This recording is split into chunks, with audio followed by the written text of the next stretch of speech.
everyone. Hope everything is going well. Today, we have members of the Build-A-Bear group.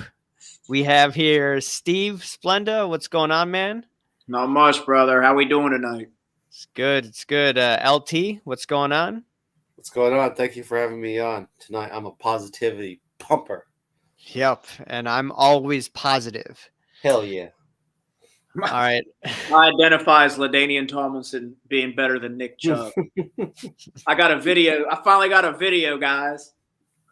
There you go. I feel like I've made it. That you made it. You got on Reckoning's channel, man. Congrats. Oh, you know he'll be watching tonight. Good. He said he's gonna watch on tape delay. But yeah, Dan the Card Man, he was invited to this. I think he's on vacation, so I don't know if he'll be able to come on here. So we shall see. All righty, let's take a look at some of the comments. Bargain Boxer, let's go. A Collector's Dream. Hello, everyone. What's going on? Build That Bear. Yes. Yes. Michael says, here we go. All right. And I'll read the other comments later on. So a lot of things going on in the hobby. So before we begin, any purchases that you've made? We'll start with Steve. That's what I forgot to do. Okay, LT, you got any purchases with you? Yeah, of course. Always start with something positive. Let me go grab my stuff. If you want to go share with your audience what you're doing. Yeah, I'll wait for you to get your stuff, and then once you show and tell, then I'll get my cards that I've bought. Read the comments in the meantime. Bargain Boxer, Sports Card Radio fans in the house. God is great. Hello, what's going on? God is great. A Collector's Dream says, this will be fun tonight. Oh, yup. All right. And Ryan, your bro's here. Steve, your brother's here. Shout out, Ryan. What's happening, brother? All right, Steve, show your cards first, and let me get some of the cards that I bought. Oh, it's a more KD pumping? No, it's a Mellow this time. Oh, Mellow. Bad eyes. Okay. Look at you, just assuming. You know what happens when you assume? You make a genius ass out of yourself. you and an ass out of me. So I picked up this 2004-05 UD Ultimate Collection Premier Patch of Mellow. Get it closer so people can see. It's like part of the nameplate. It's out of 75 SGC 9. I'm not the biggest SGC fan, but boy, this bitch looks nice in this slab. Tuxedo. Nice. I remember you share that with. Yeah, you share that with. Oh yeah, I already posted. If anybody follows me, they've seen it on Instagram. It's a nice one. But yeah, dude, this set's like really collectible, I guess. I was talking to the guy who had a LeBron too, and like I'm a Mellow fan. But I asked him how much he wanted for LeBron, and he was like, he told me how much. I was like, that's a little bit out of my range. Yeah. No kidding, man. I think he was like $3,500 for the LeBron. I mean, it was a sick patch, but I was like, geez, just, I don't know what his autos go for, but I was thinking that was a little steep. Did you end up getting that KD, the one you were eyeballing? I think it was the one with that crazy patch or something, and I don't know if that's the one Raul made the video on. Was that one? Oh, no, I didn't bid on that, dude. After we talked about it after the stream, because it's been sold so many times on Probstein's, and like he was looking at the bids, and like he even did a video on it. I stayed away. There's another one that's up that I'm looking at this week. I don't know if the patch is as nice, but it's a nice patch. I think it's a part of the nameplate again, and it's an auto. It's a flawless 9.5. But if it's within a certain range, I'm going to bid. There's actually a LeBron I want to bid on tomorrow night. It's finally up. I've been looking for that 0405 Topps Finest X-Fractor of his. It's where he's wearing the mask when he broke his nose. Oh, yeah. That one down. It's a PSA 9, which is perfect because I think the 10s are way overpriced. But sweet. That's what I'm looking at this week at least. What did you get, LT, while I missed it? Oh, no worries. Yeah. Steve, were you good? Did you? Yeah, I'm good, bro. Go ahead. Cool. So obviously you guys know secret. I'm LA, everything. a couple things I picked up. So I'm going to share this one on Monday. But this is a Gretzky, the GOAT refractor. This is actually Don Russ, and What year? it's 94. So if you look at the back, I'm going to share it on Monday. You can kind of see it.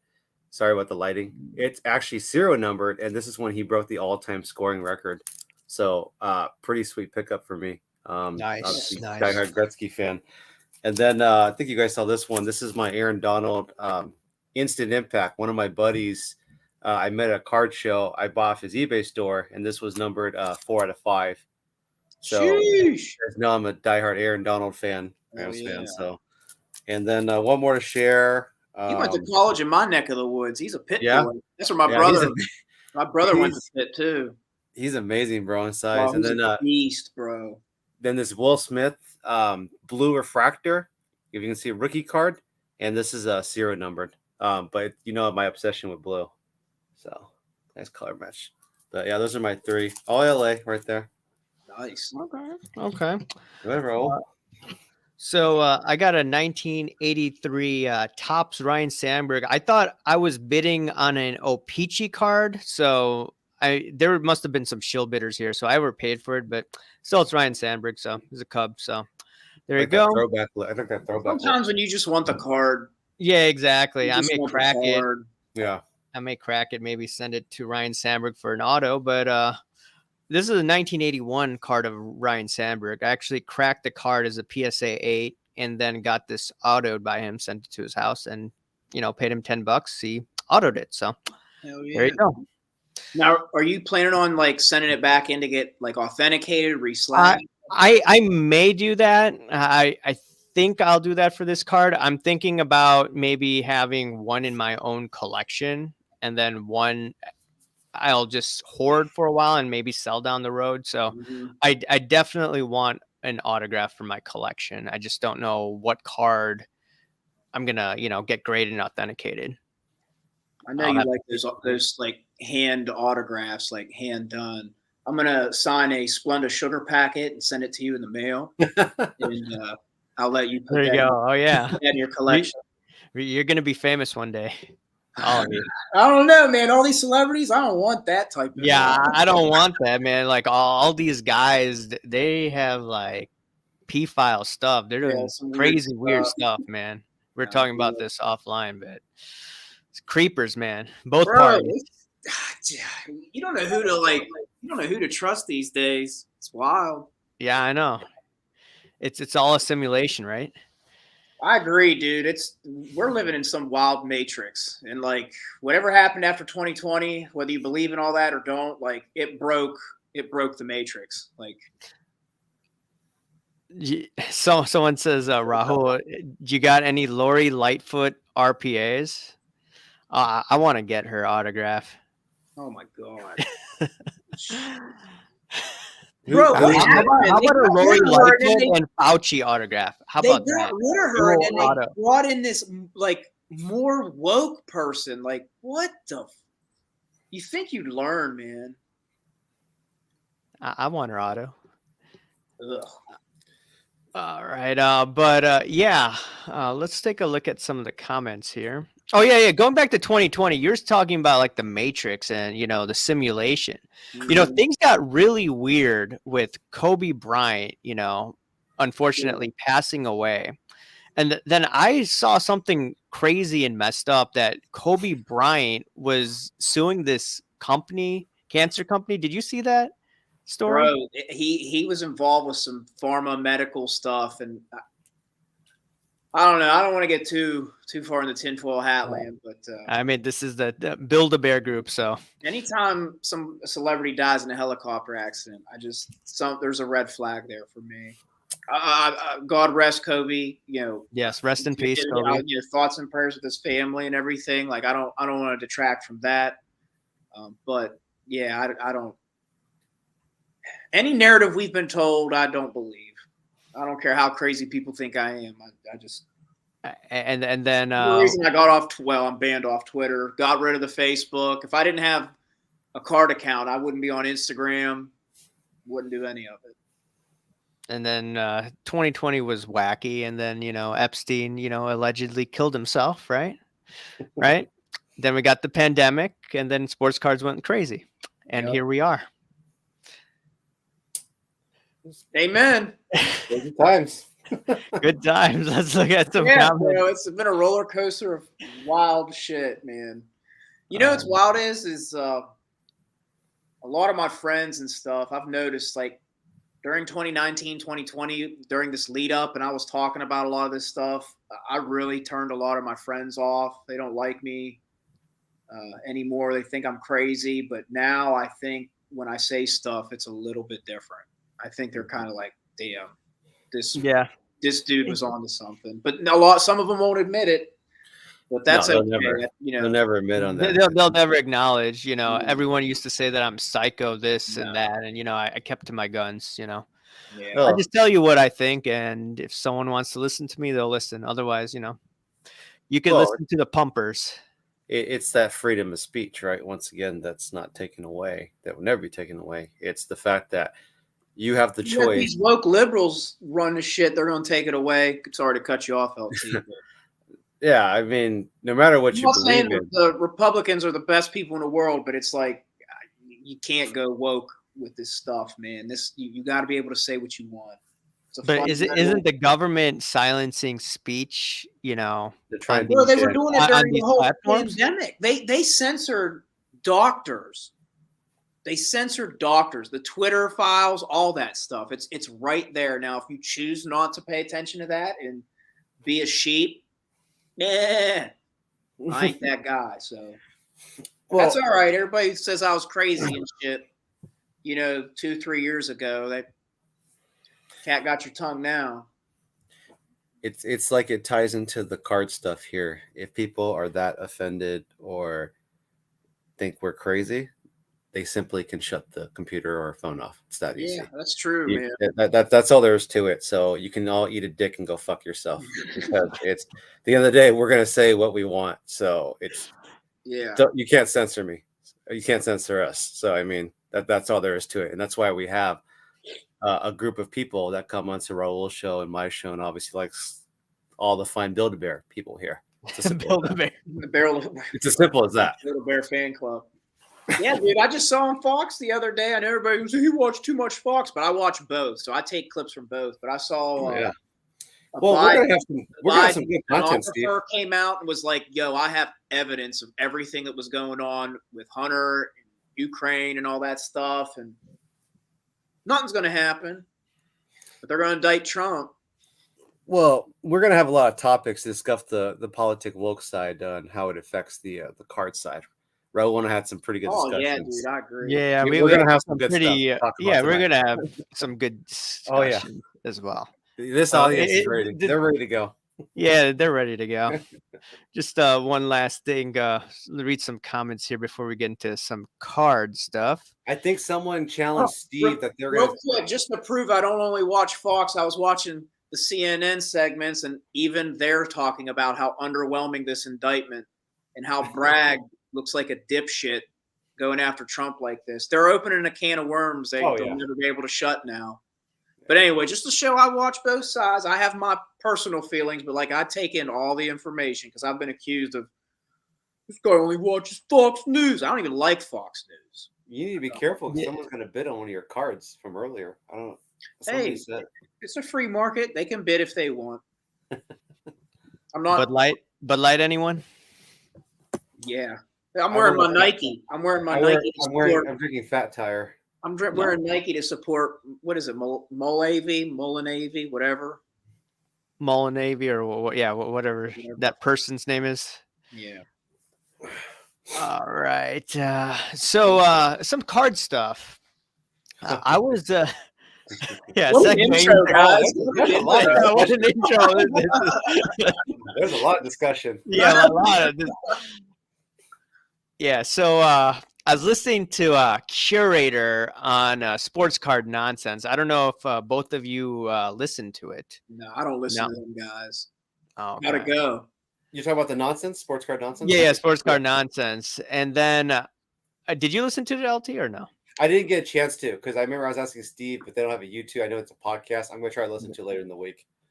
Okay, okay. So, yeah, I was listening to it and I just found it quite interesting. And one of the dudes was somewhat defending Curator. He brought up the pump and dump allegations, but you know, sports card nonsense. They are part of the establishment, and I don't think they were asking the tough, hard hitting questions. Maybe they don't know too much about Curator. That's what it seemed like. But what I noticed was they didn't ask about Curator. One of the allegations that I was making that, hey, this dude is making up comps. You know, I mentioned the rock card last year. He bought for $1,500, but then on his YouTube, he's saying, "Oh, I think I bought it for $2,500." So I don't know. I mean, just like we're talking about the establishment earlier on, it's just like the sports card establishment. Yeah, It's I either they paid. don't- I paid $3 million for this Carmelo. If anyone's interested.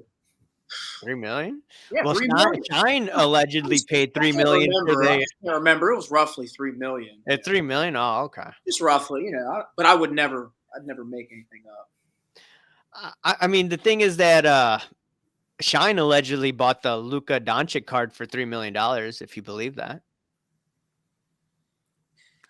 I don't know how I got the money, but you know. So You- have we discussed? Sorry, do you have your topic? Are you good? Yeah, I was just saying that it was just quite interesting with Curator. I mean, they weren't asking the hard hitting questions, and the establishment was asking, you know, I wouldn't say softball questions, but they weren't asking the hard hitting questions to him. And Of it's course quite not. interesting. And it's quite interesting. Like, how does this dude get interviews on, the mainstream? He I mean, when you has get sponsored by Golden, Golden probably and gonna Yeah, what is it? Golden. Veriswap? Yeah. Veriswap? Is he sponsored by Wearswap, or is that what's his name? Your boy Roth cards. Oh, we'll talk about him later.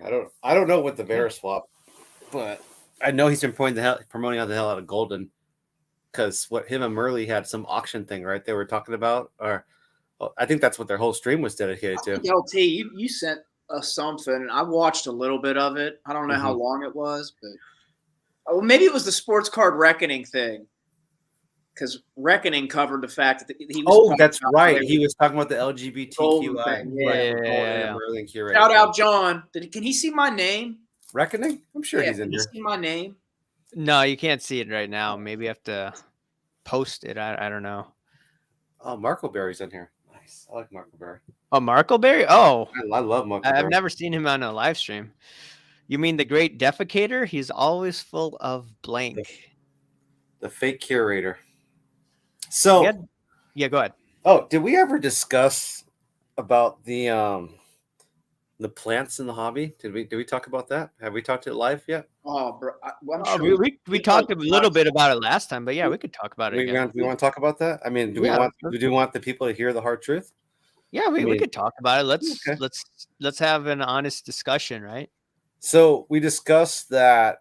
I don't know so much curator, but your Roths, your Mojos, and all these and Mama Breaks and all that stuff. I mean, this is gonna go into a crazy spiral, right? Because we still have to address Michael Rubin and Fanatics later, right? Oh boy, what happened? No, that. Oh yeah. So we were discussing amongst each other, right, that the influencers possibly could be sent here as plants, right? Because where are they getting all this money? Number one, to travel to these shows, stay in fancy hotels, and food, supplies, all that kind of stuff. It's like, I really want to see their tax write-offs, right? Their tax forms. Number one. Number two is all the big hits and everything that seems to be around the same influencers, right? Is the same kind of narrative. All the stuff just miraculously happens, right? But then I forget who I think I was talking with you, Raul. I think Steve backed this up too. Is that, are these guys actually really selling cards? Are the cards actually being sold from them, or is it just from someone else's, or is it all an illusion to where it's just putting the prices up? I think there's two things I'll just touch on real quick. Now I'll let Raul start firing shots. But I think two things are happening. I think there's certain guys buying up subs and building up their platform that way to have their influence. And then I do think there are marketing plants being paid and brought into this hobby because they in 2020. I mean, there's a reason Fanatics wants to get involved. They saw the potential in the hobby and the fact that it was unregulated and there wasn't much marketing going into sports cards. I mean, it's been very minimal. And I think with all the Fed money being printed, people got to see, conglomerates got to see like where the money went when it was getting printed, and they saw an opportunity in a hobby. So now you're seeing I think a lot of people who are planted in to be marketers or market manipulators to a degree. Yeah. I've talked about this with Gary Vee before. Like, oh yeah, you don't see Gary Vee on how I look at Vegas Dave. Yeah, you don't see any of those big guys anymore. Yeah, and in terms of plants, I was thinking, I think Hobby Shark was talking a lot about this early on, and he thinks that there are people working on behalf of collectors holding, and they're just showing these PSA cards saying, oh, look, this PSA card is great. And it just seems obvious, or it just seems strange. How do these people get all this money to, like you said, go from show to show to show? Unless they're a trust fund baby, that would make sense, right? Their parents are rich. They're hooking them up with that. But I was talking to a guy actually from Clubhouse, and this was what Sports Card Radio was talking about the other day, this whole Sangrio, however you pronounce his last name. And this one dude on Clubhouse told me that some of these young guys, they could market themselves to millennials better than these old guys who have these cards, right? And if they just talk in a certain way, right? It's young millennials. That's what the future is going to be. So sorry to cut you off, but yeah, exactly. From a marketing perspective, that makes sense. From a marketing perspective, they're flashing out these like $50,000, $60,000 cards, and sure, some of them have gone from rags to riches. There's no doubt about that. But everybody, that does not make sense to me. It doesn't. And I think that they're just acting as agents for this. Yeah. And I was doing some digging the other day, or it was actually last night, and I was sending a bunch of DMs to both of you. And I think that they're trying to get into, let me rephrase this. So I used to work in marketing, as all you guys know, WPP company, one of the largest marketing holding companies. And what they always wanted to do, they wanted to tap into different markets. They wanted to get into the African-American market. They wanted to get into the Latino market, especially the Latino market. And I think what's going on is they're trying to do that right now with sports cards through various influencers. And some of these influencers, I've noticed, they've just come out of nowhere. It's not that, hey, look, they've been collecting since a kid. And I know my subscribers, all different backgrounds. You know who's like a real collector, who's a real person, and who's not a plant. And I just see, wait, you go from 100 subs to over 12,000 subs. And then you have a marketing manager all of a sudden. And then I did digging on some of these guys, and they own a marketing company. And I'm just thinking like, wait, what's going on here? Doesn't Jeff Wilson have a marketing company too? Yeah, Jeff Wilson has a marketing company in Atlanta. So I would not be surprised if Jeff Wilson or someone from Fanatics is just working with some of these influencers behind the scenes just to hype them up, to promote them like they're OG collectors. But in reality, they're just used as marketing tools to try to get into a different market. So there's a comment, Raul. Yeah, go to put Collector's Dream on at 725 on Justin Big Influencer, because I want to hit on this. All right, let me see this. Justin Big Influencer? Yeah, put that one up on the screen. All right, Justin Big Influencer with over 300K subscribers now into cards as Justin Gamble. So remember when we were in the group chat, I know that we talk a lot of shit every single day, but I said, hey, look at this guy with Jeff Wilson and a couple other people, right? And I watch his content. It's pretty entertaining. It's kind of obnoxious, but he goes around and little card shows and whatnot. But exactly what Collector's Dream is saying right there, there's possibly a plant right there with this guy watch Justin gamble. I share that with you guys because I asked you guys, who is this, right?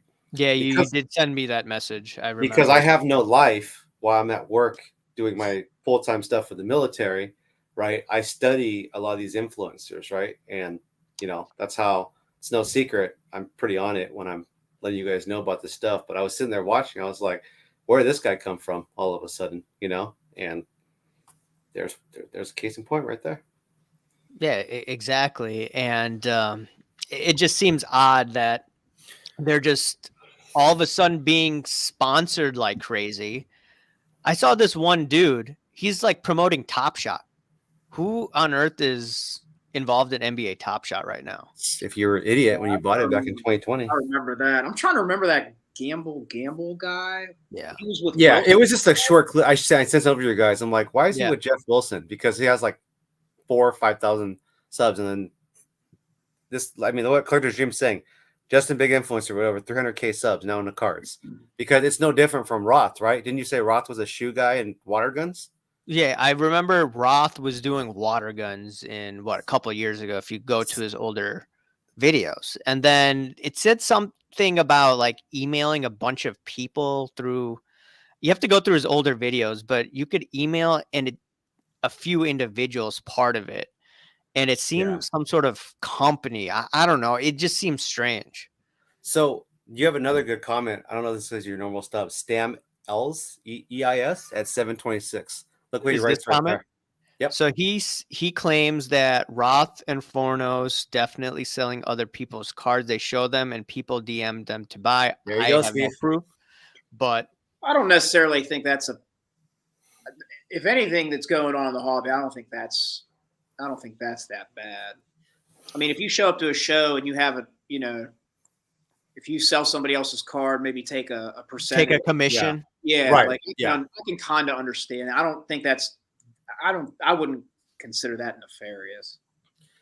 But I mean, in my opinion, it's just what he's saying though, right? It's like they probably don't have any knowledge on it, and they take a certain commission. What I would say is, like, do certain guys get perks at shows? I think. Hold on, let me see.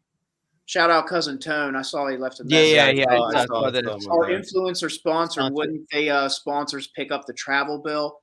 I don't know, but I'd be willing to bet that maybe certain guys might get perks, because you have to think, like, if you're promoting a show, if you can get certain influencers with enough clout and following to come to your show, maybe you get a free table, maybe they'll give you a link to a hotel. I mean, I don't know. I don't have any receipts. No, that's a good point. I'm sure some stuff like that happens. And if you're a show promoter and you do want certain guys with clout to come to your show, like, I can understand why you may do that.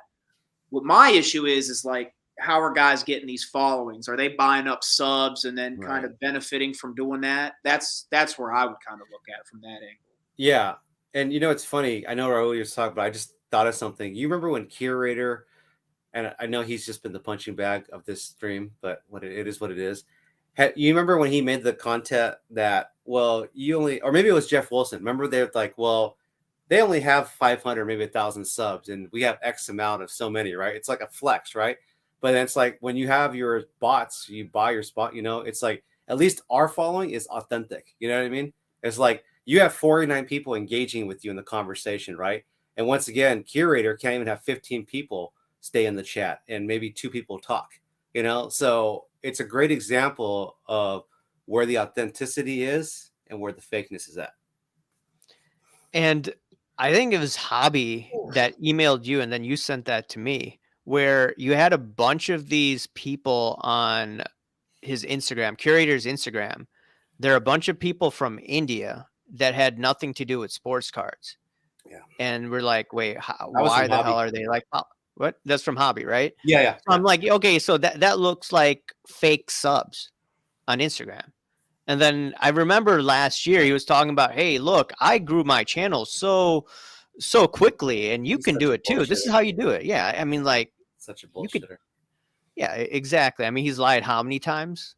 Time after time after time after time. Yep. So another, I'm sorry, did you have something? Steve, you got Neo Cards and Comics. He's saying, Why aren't you at Independence Show today faking deals with me? Shout out, Neo. How you doing, brother? I How hope you doing, all is Neil? well. Dude, What's up, Neo? I've had a busy last couple weeks. I ever since the show, I ran into him at the show in Washington, PA. I don't know, was it 3 or 4 weeks ago? I haven't made any plans to go to any shows. I actually got to message him when the next Tozy show is. I think it's this upcoming weekend. But yeah, I wasn't able to make it to Independence. I heard I don't know if that's the Greenie show, because I heard that show was going on somewhere outside of Cleveland. I heard that was a pretty good show this weekend too. Yeah, he just said Rosie's is this week. Yeah, he says it's this upcoming week. There's been a few shows going on in Ohio. I just haven't been able to make it lately. Some family stuff. Yeah, he says it was the Greenie show. Okay, because I had another buddy that went to it. He said it was a really good show. I'm sorry, I saw Neo. You're good. In there. Good, Yeah, whatever. that's all good. You're good. Hey, it's okay. Hey, Steve, this is a safe space, but You got a gate for you. Raul, I don't want to hijack the show. No, you can talk about I have a whatever. lot of thoughts. I have a lot of thoughts tonight. Go to Bargain Boxer at 7. Yeah. I wanted you to comment on this. Do you guys remember what video I sent you guys and I shared in my story regarding this? Yep, I remember. Steve, you remember this story, right? I hear. Hold on, let me read a. Yeah, you're good, man. Is giving financial advice. Oh yeah, because I missed it, and then I asked you, and you told me again that group. You watched it, right? You watched the clip. The group that it was were. Maybe I should play the clip. You have to pay to get into the group. I could do the audio. Do you care if it's the audio? Yeah. This is the best advice from one of the plants. All right. I don't know if he's a plant as a disclosure. Let's go here.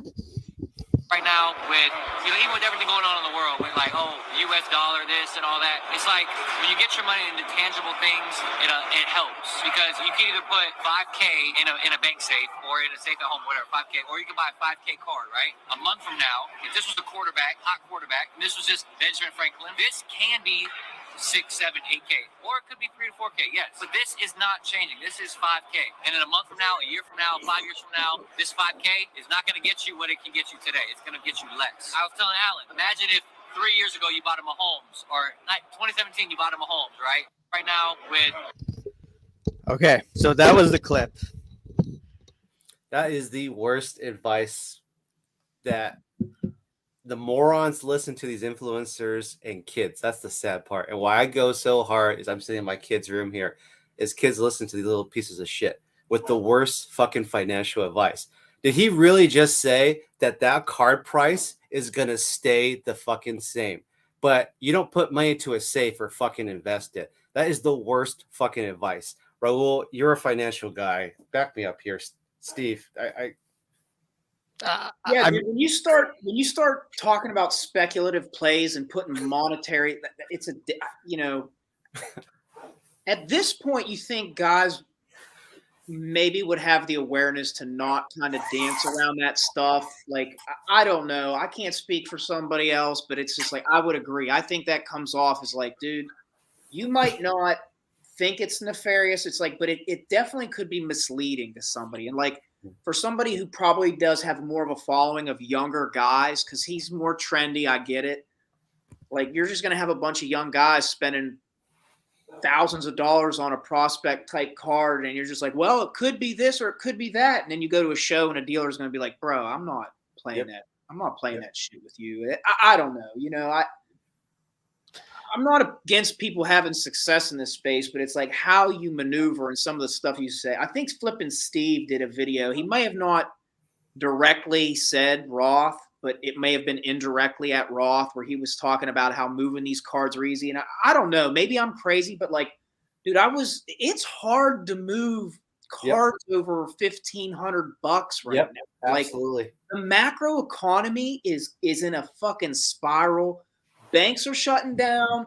Our dollar is about to like go to kaput. Like, I'm not trying to stay in tinfoil hat world, but it's like these things are actually real. And like, if you have a younger crowd and following, and you're talking about this type of money in cardboard pictures of men, listen, I love my cardboard pictures of men. I love them, but it's like I'm able to afford this, and I wouldn't. whenever I have young guys at shows talk to me, like if I'm in Youngstown or whatever, and younger guys who know me and they start talking about this, and I'm like, $100 and less, $100 or less. Like, don't be farting around with. Don't get your feet too wet. Like, stay within your price range. Don't watch what you see on the internet and think it applies to you directly. Well, and that's the thing, Steve, is these motherfuckers know exactly what they're doing. They're manipulating this shit and they're taking advantage of people who are not the smartest when it comes to cards, or they just have money floating around and they're like, well, I'll just listen to this guy and drop X amount of dollars on this card, right? And then just like you said, it's so much harder to move these bigger cards. But at the end of the day, if you're the consumer that was dumb enough to listen to one of these guys, you're stuck holding the bag, or you sell it at a loss. It's kind of like that. Raul and I talked about PSA. Great Matt, graded. He shared the football cards. Remember? Right. He shared how much cards have gone down in value in terms of the big ones on there. So I don't know, man. That's the kind of shit that annoys me. Yeah, I mean, so Roth was talking about, hey, look, this Mahomes card, if you put money back then, you would have made an arm and a leg, but that was just a once in a lifetime opportunity. You cannot replicate that success that we've seen. I've stated this numerous times. In 2019, when Mahomes went to the playoffs and did well, I bought a card of his Optic Hollow PSA 10. Right now, it's about $2,000 or whatever, but at its peak, it was close to $7,500. I mean, I don't know of an investment that you could turn from $100 to over $7,000 in a year and a half time frame if you had sold at the top. Mm-hmm. I mean, these young guys have not seen market bubbles happen, and the people that are listening to him are younger guys, like you said. And then now, if Fanatics and the whole industry promotes guys like him, mm-hmm. I mean, that's troublesome for the youth.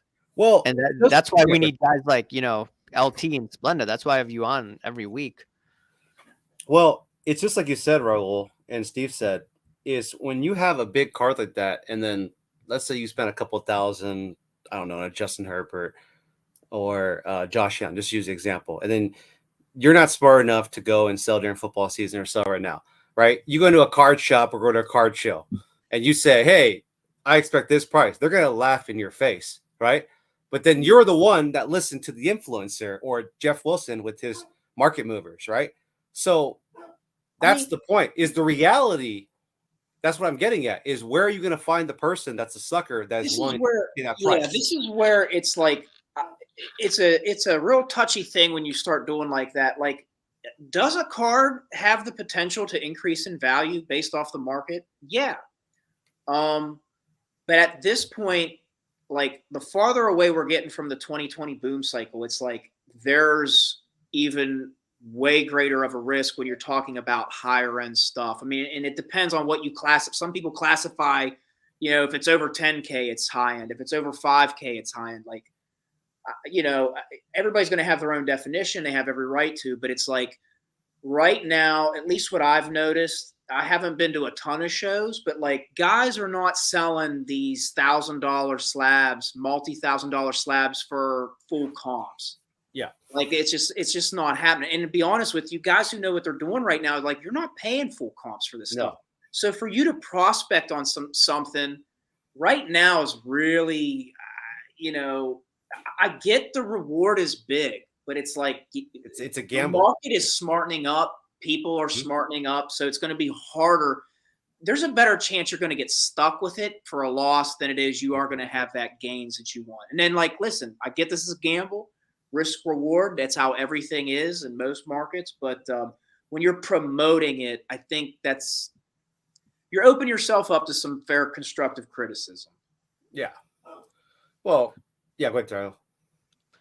Yeah, let me read this comment by Neo. If I were a show promoter trying to get to run a larger regional show, you'd be stupid not to get the vlogger style content creators to your show. Oh. It's just part of the marketing budget. So yeah. Oh, I totally agree. They're paying them. I think I commented. He said he wasn't in when I was talking about it earlier. Like I can totally understand why a promoter would like work out something. It's like, dude, I'll give you a table.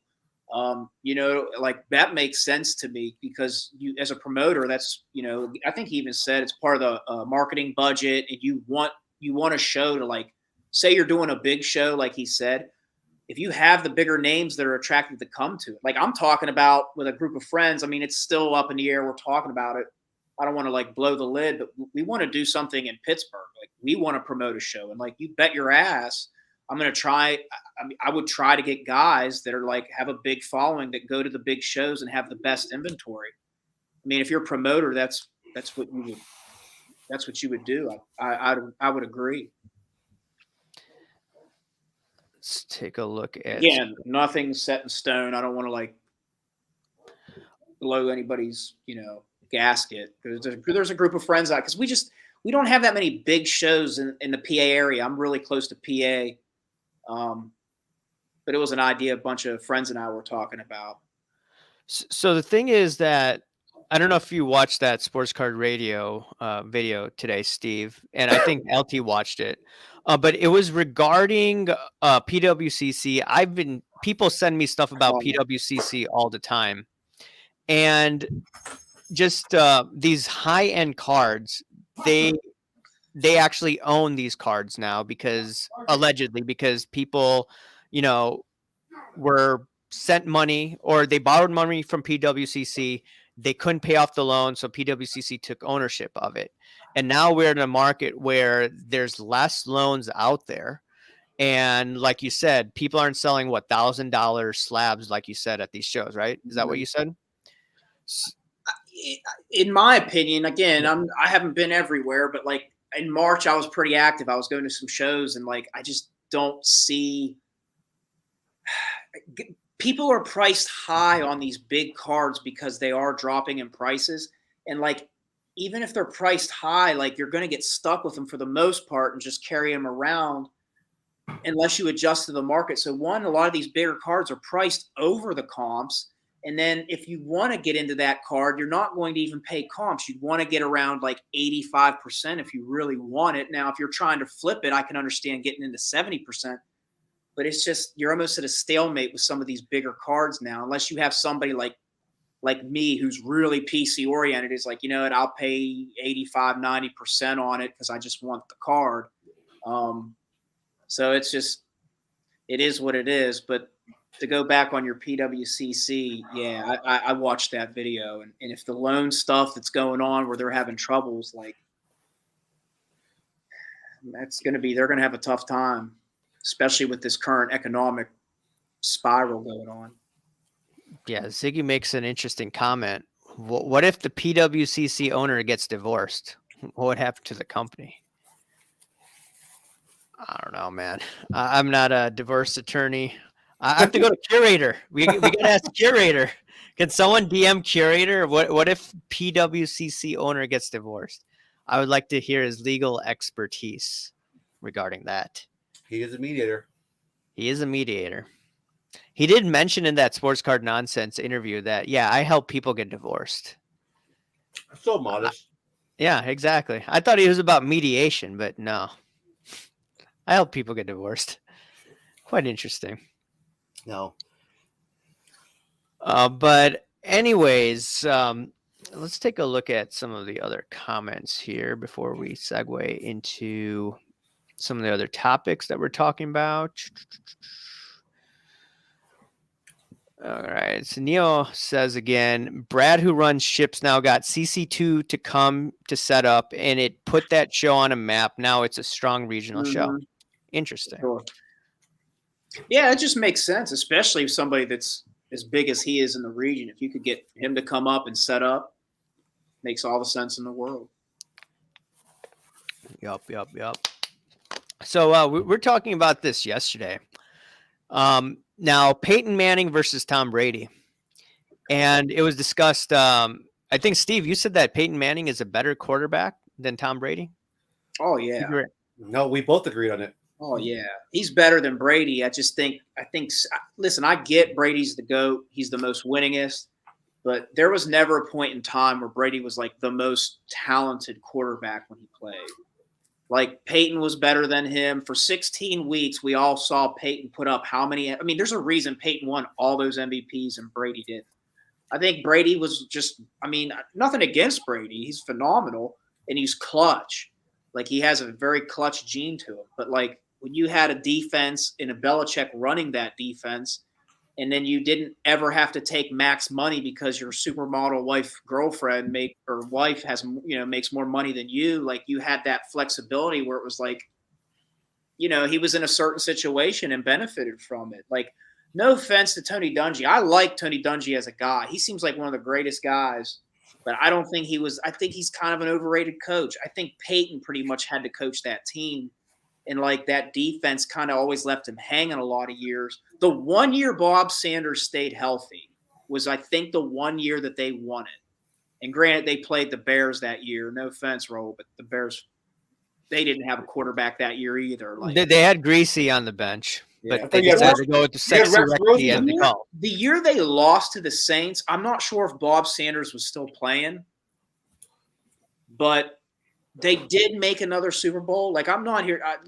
Tony Dungy is a great defensive mind. Like the Tampa 2, all that stuff, fantastic. But as a head coach, I think Peyton, if he'd have had like a Belichick type system, I mean, who knows how many rings. But here's the thing with Brady though. Yeah, he had a supermodel wife that made a lot of money, but even if he didn't have a supermodel wife, he wanted to win at all costs. I mean, he used to get 1 to 2 hours of sleep, if I'm understanding correctly. He barely got sleep. He was always Here we in. go. Just start pumping Brady. Yeah, Yeah, exactly. no I'm gonna kidding, pump Raul. Brady all day. I mean, but I would agree with you, but like, if we're talking about talent, like talent, yeah, I would watching agree. Watched play quarterback, like Aaron Rodgers was more talented. You know what I mean? Like Peyton was more talented. I even think Breeze was more talented. Like there's been guys. That's why I say like I think Brady's the GOAT, but I don't think he's like the greatest He's quarterback. not the greatest quarterback. Yeah, I agree with that. That's why I'm trying to separate it that way with my moving the goalpost verbiage. So here's something with Brady too. Not only did he cheat, right? He had the referee's favor, but once again, you Brady sexuals can turn off the stream because you know how much I despise Brady, even though I do invest in him. But how do you do it, LT? Why do you do it? Because I like making money. I mean, Brady's a safe long-term investment. Duh. Anyways, the Cheaterettes, they played in the freaking AFC East. You had the Dolphins, the Bills, and who's the other team? Bills, Dolphins, Oh and Jets, yeah, that right? division was sorry. That for is the worst, one of the worst divisions. They pretty much had a spoon-fed playoff spot every single year. And then the playoffs, it's every person's game. So when you're playing against one of the worst divisions, it's pretty much an easy, hey, we just got to worry about the playoffs type thing.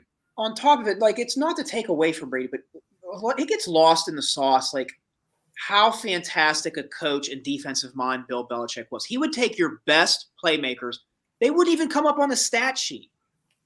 Like there's a viral clip that's famous now where he walks up to Chad Johnson before the game. He's like, this is the coverage. He's like laughing at him, grimacing. He's like, you're not getting the ball today. Like he knew, like that's what I don't think Peyton ever had that. I mean, a lot of people didn't have it. And to Brady's credit, he took total advantage of it. I mean, there's no disrespect on Brady. But like I saw Ziggy put in there how Brady worked harder than Peyton Manning. Like, bro, I give Brady a lot of credit, but like I don't think he worked I'll hard. give him the credit. Peyton was the guy who would fly his receivers out in the offseason too. Like Brady got his break. Peyton worked pretty hard. I don't know if he was spoiled. Brady got his break when Drew Respectfully Bledsoe. disagree, Zig. You know, I Drew appreciate Bledsoe went down. If Drew Bledsoe didn't go down, where would we seen Tom Brady? That's what I Nowhere. mean. Like he may have not Drew even Bledsoe. been more talented than Bledsoe. I get it. I mean, Carpe Diem, he sees the day in the moment. But, even with Tampa, when he went to Tampa, like that defense, they brought in Gronk right away. Like that team was kind of made, had Mike Evans. Yep. It was made for somebody with some veteran savvy to come in there and win. Now, granted, he beat Patrick Mahomes and won a Super Bowl. So, like, that Brady is the GOAT. I get it. But I would say that Patrick Mahomes is probably the most talented quarterback that I've seen, even Thank though, you. he's Like still in all, his like infancy. ever. Love Mahomes. Yeah, I think, yeah, I would say that in terms of talent. Right. Does it mean that is he going to eclipse Peyton Manning's 5 MVPs? Depends if he's healthy. Yeah, I think he has a chance to do that. I don't think he has a chance. I mean, I think he has a better chance of getting the 5 MVPs before passing Brady in Super Bowls. I mean, LT, do you think Mahomes is going to get 7 Super Bowls or more? As a Mahomes homer, even though you guys know I'm a Rams fan, I do love watching him, and I agree with you. He's one of the most skilled, talented people I've ever seen. But just Who? like you find Mahomes. Oh, yeah. Yeah. But just like we talked about this, I even said it with how his ankle got injected with magic pills and he came back and won the Super Bowl. And I'm a minority. Wait, hang on, Steve. I'm a minority. And, with everything going on, he is half black and it's set up. So don't worry, Steve. I said it as an Asian American.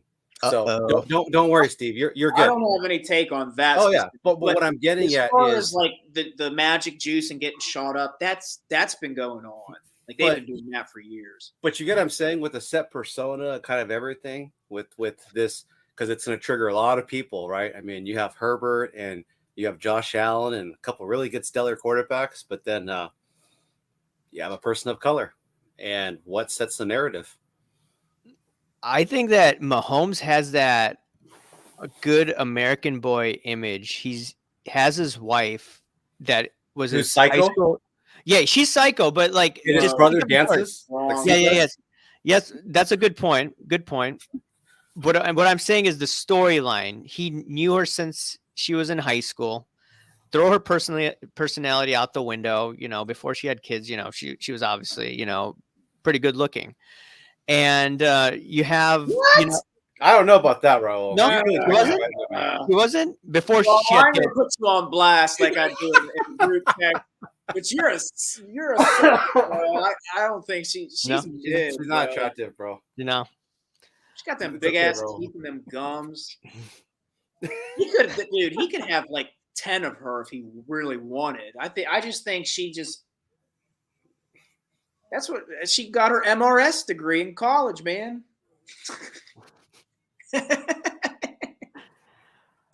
There you go, Steve. Look at that. She's a PSA 6, bro. For Pat Mahomes, He could have that's a probably. Oh, here you go. 6 at best. There you go. No, that's not a good pick. It's Bro, for I'm Pat telling Mahomes, you. every pick of her should be a good pick. That's what I mean. He's Patrick Mahomes, bro. Yeah. But he sounds like Kermit too. Give me 1 second. Daddy got a pee. I'll be right back. But that was the worst. Hey, bro, you're gonna have people sitting there like these Build-A-Bear guys are they're racist nuts. and they don't like. Yeah, you're gonna get heat for that. But the thing is, his dad also was a baseball player. So oh yeah, I don't know. His dad was super talented. His dad was super talented. I think the thing with Mahomes is he's able to do that sidearm throw. The way he throws it, it's very unorthodox with the baseball style throws. Right. Raul, I'm not worried. Like I said, I mean, you're not sponsored, so you're good, Yeah. bro. I don't care. You say whatever you want. I'm a minority. I can say whatever I want. I'm a minority that serves in the U.S. Armed Forces. Come at me. Sorry. Like, get the fuck out of here, bro. Sorry. Like, come on. Everyone has their big boy pants in here. No one's offended. I'm waiting for it. What's Steve doing? He's getting a picture of he's going to the bathroom. Oh, he's going to the bathroom. Let's take a look at some of the comments. Michael Vick was never a top 5 quarterback ever, but was the best athlete in the NFL whenever he stepped on the field. Much better thrower after jail, though. He was very talented. He was very talented, in 2002, 2003? Yeah, if I remember. he was with the Falcons, and then he had the pit bull scandal, and then I think he did a year in prison, and then got his stint with the Eagles. We're talking about Michael Vick, Steve. Changed too, but I'm telling you right now, could you imagine going home to that Brittany Mahomes? No, Haven't you this, seen he's the Imagine memes? putting in a 9 to He's 5 nuts.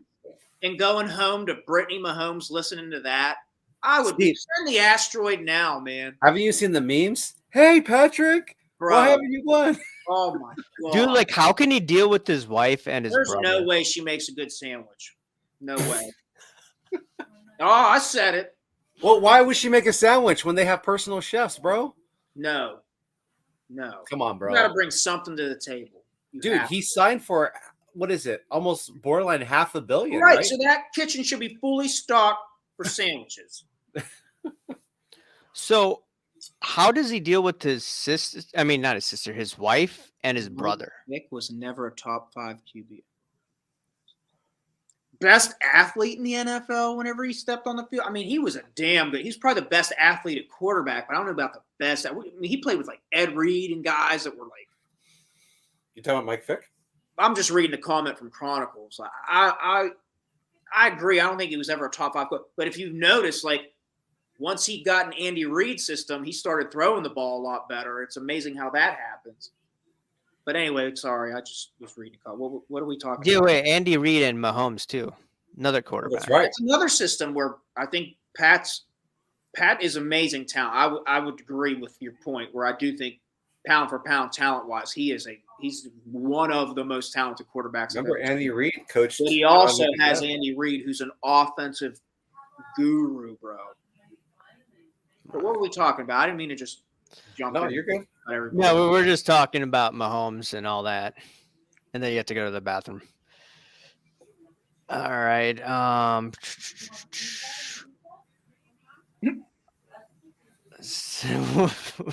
of the night. No way she makes good sandwiches. Yeah, I said it. I put a stamp on it. I mean it. If you marry the highest paid player in the NFL, you better be able to make a good sandwich. I don't give a shit how much money he makes. You got to do something. So maybe Tom Brady's ex-wife or whatever she is didn't make a good sandwich. That's why. There's no way she made sandwiches. That's bro. why she's Brazilian. She was a model. No, she's Portuguese, right? Yeah, No, she's Brazilian. She's Brazilian? Oh, okay. Oh, she's Brazilian? Look, when I was in high school, Victoria's Secret catalogs were my friends. Okay, so I knew a lot about these models. He knows his stuff. I know my sandwiches. There you go. So the thing with Brady, don't you just find it weird? Or I mean, it's just quite interesting that his wife wasn't supportive of him playing one more year, and he was obviously going to retire. Everybody acting like he's only going to upgrade. He's just going to get a younger, hotter Dude, he's You know what got I mean? his Fox News or whatever, not the sports Fox, thing. He's got his Fox analyst thing coming in a year. 600 million or something for 5 years. Like, Remind me when she finds another guy that's another Tom Brady, and she's what, in her 40s now? I think she makes more money than him from her modeling career. I mean, She's international. Fox deal though. I mean, she's just not going to be model. Did you see that last thing she was modeling? She looked like a clown, bro. Them poor kids, man. I don't know. I'm not trying to, like, all jokes aside, like, you have a family. You broke up the family. Like, I think they're full grown. No, I'm not taking away from it, but his kids are adults. Wait, who's the full adult? no, Tom Brady's kids are like past high school or close to it. No, they're one's in high school. Yeah. One's like He's been playing for 20 plus years. Like, why, breaking up the family unit. Call me a traditional piece of shit. I don't care. You breaking up the family because of what? He wanted to play one more year? Whoa, hey, easy, Steve. You just being real, man. You don't break up a family for that. That's crazy. Yeah. I don't know. Something seems up. All right, I'll be back. You guys talk about whatever. Really? Anything? You're on your channel, bro. Come on, roll. So, what'd you think of NBA playoffs, bro? So, obviously, you know who I'm ready for tomorrow. But what's the impact right now? Okay, so the playing games were kind of boring as shit other than the Minnesota Lakers game. That was a fun one. Today's games, the Hawks suck. It's not even fun to watch. Boston's going to sweep them, I think. The one game that I was really intrigued with, and it kind of like, I expected a little more from Cleveland, man. Like, this is what I'd say. I really like what Cleveland's doing. If Neo's still in here, like, no shots fired. I'm not trying to shit on the Cavs, but what their problem is they have two guards that they have to have on the court together because of their offense. But the problem is they're going to have such a tough time defending the perimeter with those two guys. And Okora is tough, but they don't have a guy that's – and, like, they have the Twin Towers inside. But, like, they're just going to struggle in the East. And Brunson's played really well. We got to give him credit. Like, when Dallas should have never let him go. I was even saying at the time, like, if you're Dallas, you don't need Jalen Brunson. And I'm eating my words. I look like an idiot. Brunson's tough, man. And they're going to have a tough time keeping him out of the lane. That's what Brunson does well. That was the one game that I was like, man, I kind of expected a little more from Cleveland. I wanted to see Cleveland. One of my cousins is like a diehard Cleveland fan. And like ever since LeBron left, they're just like, you know, when LeBron leaves town, you're almost not relevant. But like, I wanted to see them win for him. Shout out my cousin Mort. He's on a cruise right now watching. He's probably trashed after that game. But I would have liked to see Cleveland win. I expected a little bit more from them. The Knicks are going to be a tricky one because they don't shoot the ball necessarily well. It's just that the length they have and the guys that can get to the bucket they have is going to be a little bit of a matchup issue for Cleveland, I think. Yeah. But it's early. It's only one game. It's not like the series is over. They can come What's back. the score on the Kings and Warriors game right now? Is it over? This one's a good game. I got it on right here quietly. I'm kind of like peeking. What quarter are they on? Are they fourth quarter? It's a 1-point game, 5 minutes left in the fourth quarter. I might be a little bit delayed because I stream. Yeah, I have to get my iPad in a bit. And you know what, dude? Credit to Sacramento. Like, they picked up Sabonis, and like Sabonis is a good player, but I never thought they have like third in the West. They have a ton of good role players. So you think about it, they have Malik Monk. He left my Lakers. I was pretty upset with because he was a great role player.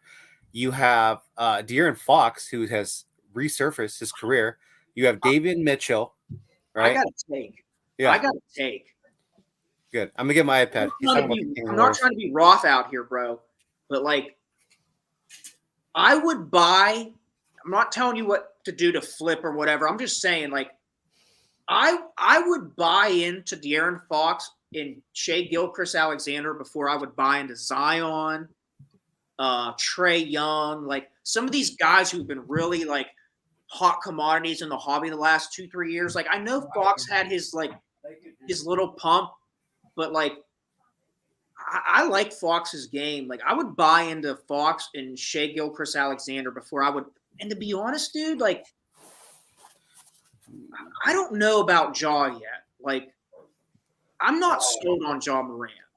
I think he's a phenomenal athlete. He moves the needle. Like, he is a sexy watch. People like what he brings. He's an amazing athlete. But, like, I like from a team perspective a little bit more in the next 3 to 5 years what the Thunder have and what Sacramento have.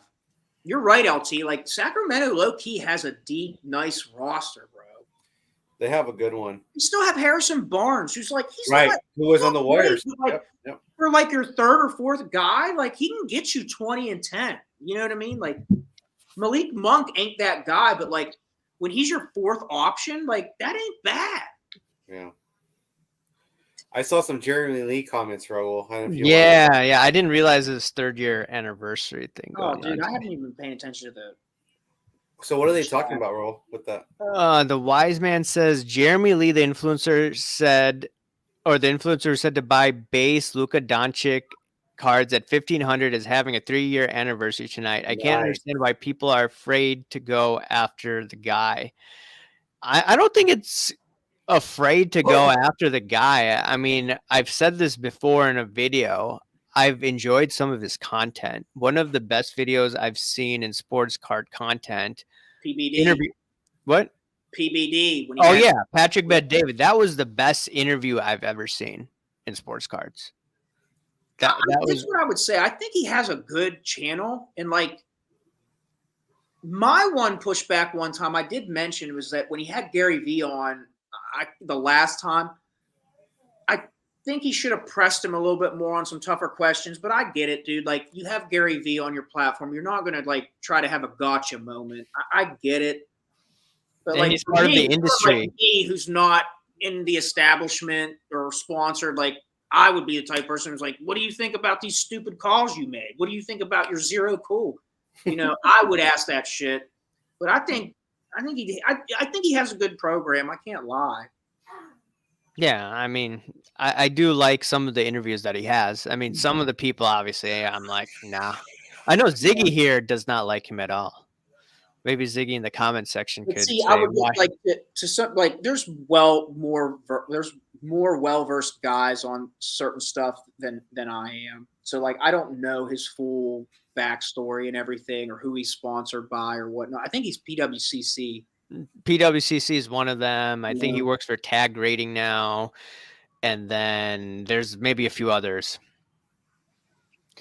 Yeah. So the thing is, what did Brandon Valley say, or Brandon Ryan says? People are afraid to ask Gary Vee tough questions. Not sure why, because I they're don't going to be get it either, canceled. dude. And I don't understand why people bow at this altar of Gary Vee. Like That's why I asked you guys the earlier. hobby establishment just bent over a table for Gary Vee, and I just don't. I don't Is get that it. beta? I think so. I'm not a big fan of him. He's a motivational speaker, and he got into wine from his family. And credit to him, dude. Like he's built up an amazing brand, and he's a multi millionaire. He runs all these like credit to him, but like still at that same grace, like you're not unblemished, dude. Like what you've done in the sports card hobby, I don't think is very good for the hobby. You know, I wouldn't do as a grown man. I wouldn't kiss another man's ass. That's for damn sure. Yeah, I'm But not that's gonna just do me. that. I don't Sorry have if my, I have some dignity and respect for myself. I don't have my lip balm on, so Your boy CC2, he's a huge fan of Gary Vee. I think And- he's Steve's LC. friend too. What? Steve likes CC too. Yeah. I've had nothing but good interactions with him. I don't really listen to the Card Talk pod anymore, and it's not because of him. They have another guy on that where I just like, dude, I can't listen to this guy.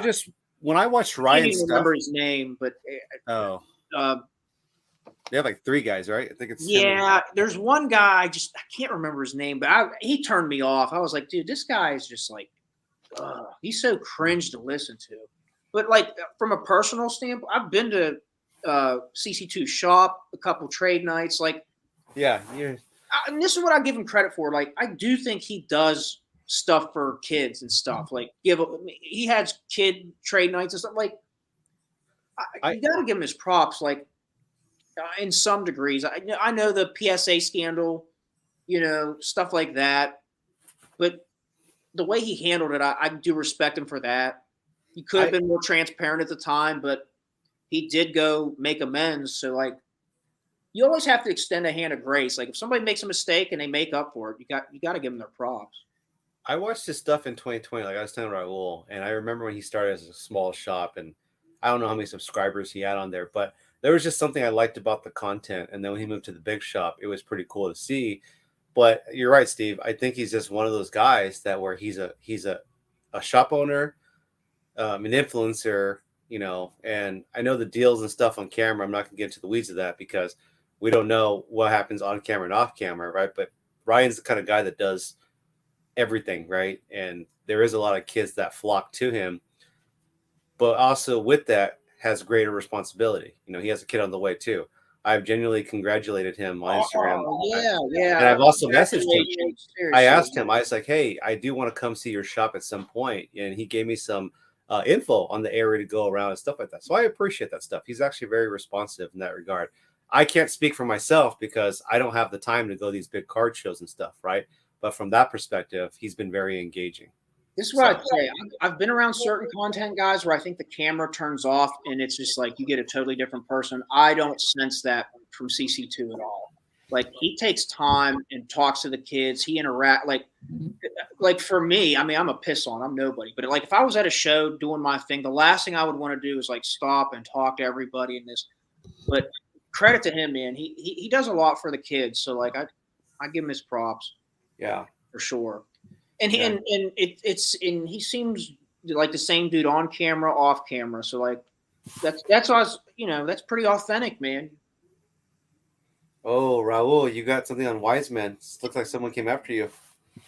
Wait, he says cardboard coaches went after you on the last video. It was towards the end. I shared a video with you to that because your buddy was on there, bro. Oh yeah, that guy. I mean, I don't know what was said, but ultimately, we speak the truth here to the best of our abilities. And if someone wants to come after me, that's fine. I mean, this is the free speech zone. This is not, in Canada where you have to watch what you say. In Canada, you don't have the right to free speech. Oh, In no.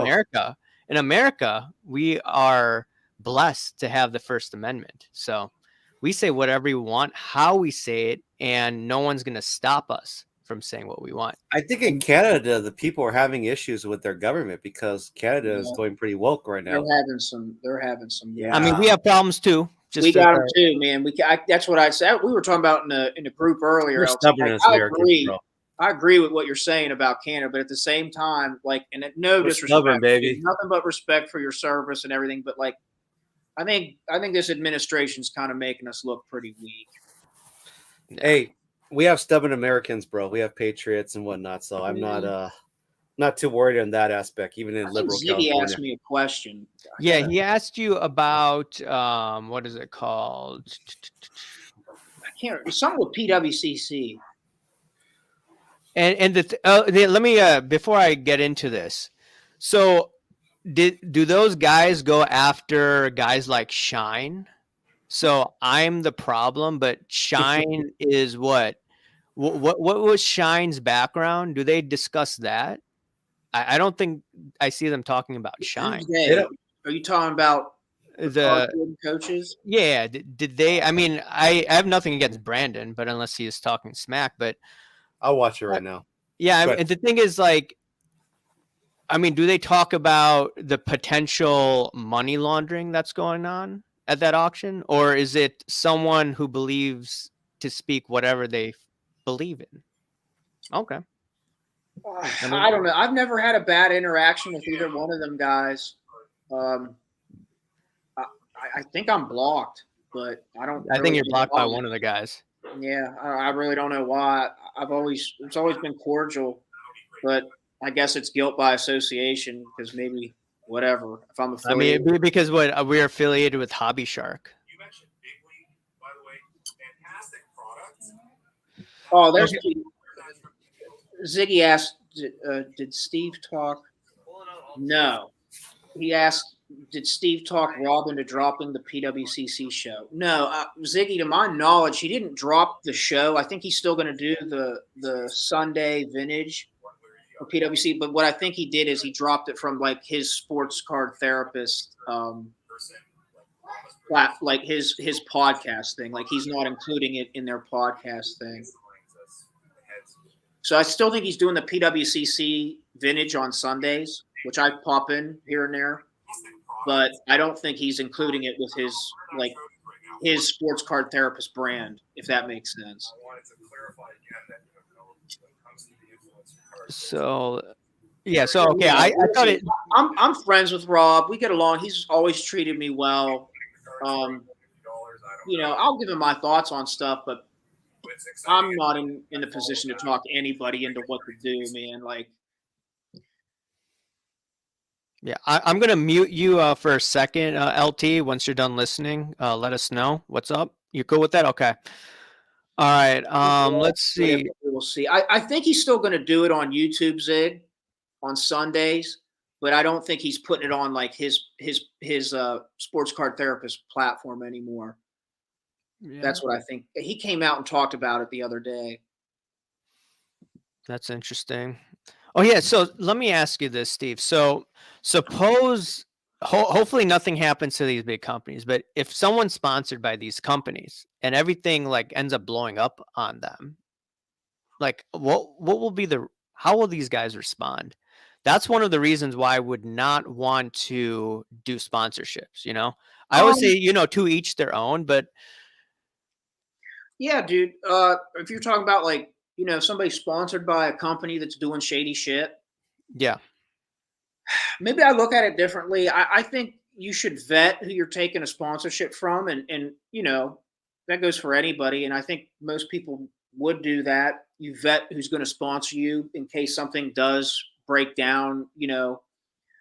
But I think I can separate a little bit, like the establishment, and then versus like you're just sponsored by them. If you're participating in it, though, if you're participating in the nefarious stuff, then yeah, I think you're going to look bad. But like, I don't know. I'm trying to think of like an example. I don't really have an example off the top of my head. Yeah. But like, if you're involved with a company that's doing shady shit, and then you end up getting blowback from them because you're sponsored, I guess that's kind of the ripple effect. It's a natural repercussion. But I think we've talked about it before. Like, if say like a grading company or like an auction house is doing nefarious shit, like that's who the target should be. Because Right. I don't think the people who are sponsored necessarily have that much weight to control what they're up to, if that makes sense. Right. That makes sense. I mean, I'm looking at FTX, right? FTX went bankrupt, and you had a lot of people that were sponsored by them, and some of them are getting sued. So are some of these people that are, sponsoring some of these companies? I mean, would people start suing them, or it's not even big enough for that? I'm not legally inclined enough to know. You might have a case if I'm trying to think. Like, that would probably be more like a grading company or an auction house, where like maybe you are participating or promoting false sales on there. I don't know. Maybe something like that would open you up to maybe some legality. What's going on, LT? That is the beta shit I've ever seen. What did he say? I don't know this card. It's hilarious. Cartel? Was it Cartel, or is The it Cardboard Co. Whatever, the fitness guy with this little 1930s porn stash looks like a freaking turd. And then you have your boy with his tough guy look with the beard, Cartel with his fucking glasses. Cartel? So is Brandon the first guy you described, and then Cartel the second? Yeah, so it was pretty much Cartel going off his rant because he's sitting there stating that. So he's referencing mostly Hobby Shark and probably you, but he basically went on a tangent of positivity, which I'm a positivity pumper in my name. But he stated that in the big league with the influencer cards that are well deserved, he stated that people who go after Mama Breaks, as an example, he's like, you need to basically get out of the hobby, or you don't know what the hell you're talking about. And then he went into positivity that needs to be addressed. And he's saying that people who jumped into this hobby and gained a following, and people stick to their words. So all your minions right here, Raul, and mine, I guess, right? That's what he was referring to. It was pretty hilarious. If you just watch the last 5 minutes. So the thing about that's interesting is he went on a video, and there's a short of him saying that he witnessed firsthand people getting loaded boxes, and he was a winner of a box that appeared to be loaded. Oh, let me interrupt you. He was talking about that. He was saying, "Don't attack Mama Breaks because of the cards." He's like, "It's not nefarious that it happens." He's like, "It happens all the time." That's what he said about the loaded product with that regarding Mama. I'm not attacking Mama Breaks. No, I'm not saying you are. I think it was Hobby. Yeah. I think no, because I made that video actually. On that video, he said that I'm the curator, and I'm like the curator trying to get clicks. But you have to remember, I was on the front lines going after curator, and I actually told him about curator last year. He didn't know who this guy was, but until I told him about him. But the thing is that I'm not saying Mama Breaks like completely was in on it. Some people think she is, but the thing is, I would not be surprised if Fanatics was the one supplying her with the loaded box, or what I believe to be a loaded box. That was my thought process, because I'm thinking, wait, Daps is getting all these Star Wars hits, right? Curator. And Curator got the Stranger Things, right? And then what's his name? The Even cardboard. Backyard Bros was really sus. Like they Oh were. yeah, back here, bro. It's got the Brock Purdy, the black shimmer.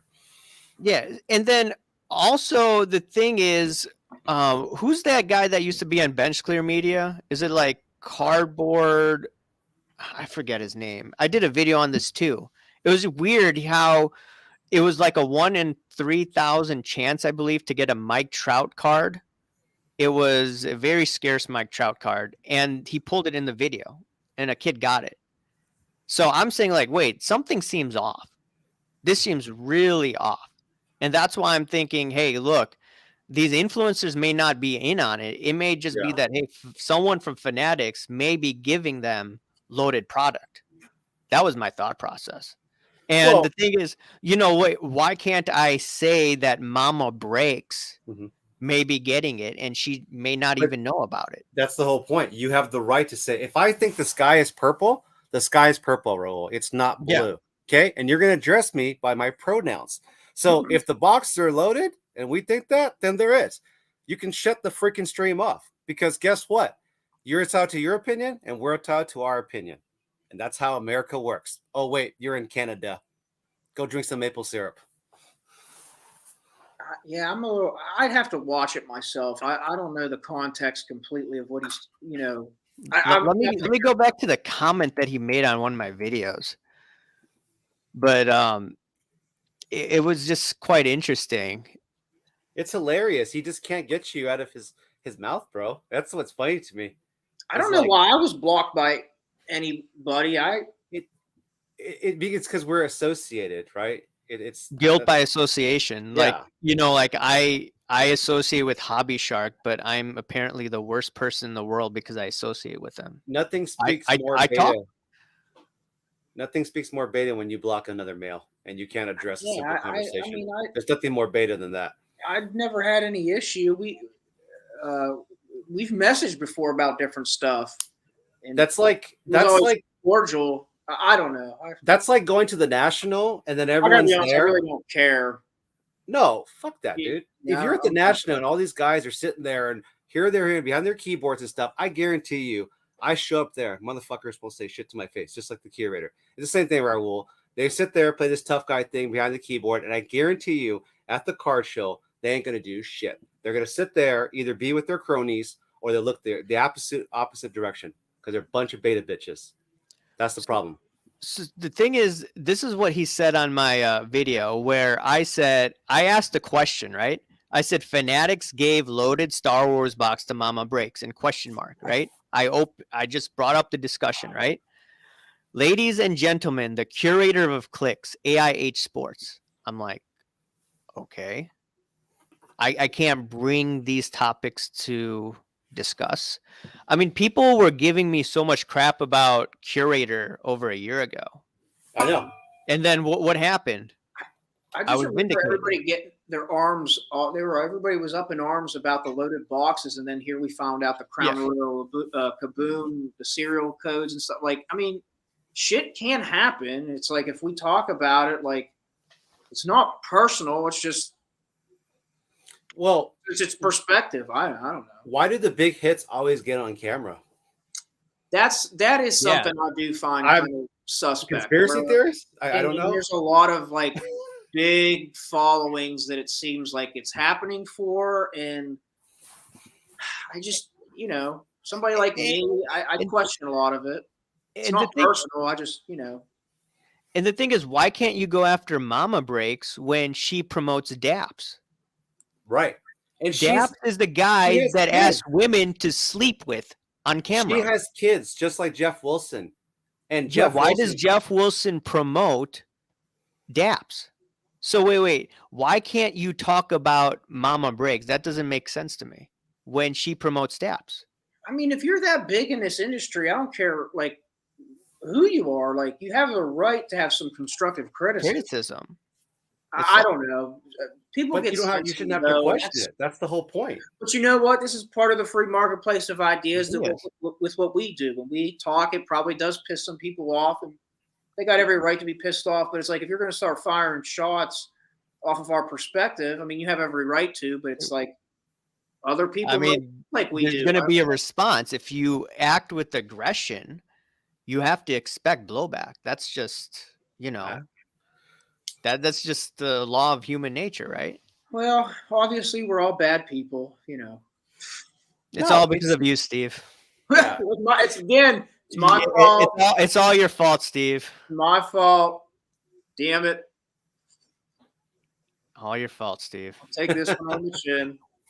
I mean, I got blocked, so I guess I'm at fault for something. Like, apparently, No, but these guys are in the chat. They're just minions. They're AIH Proud Boys, bro.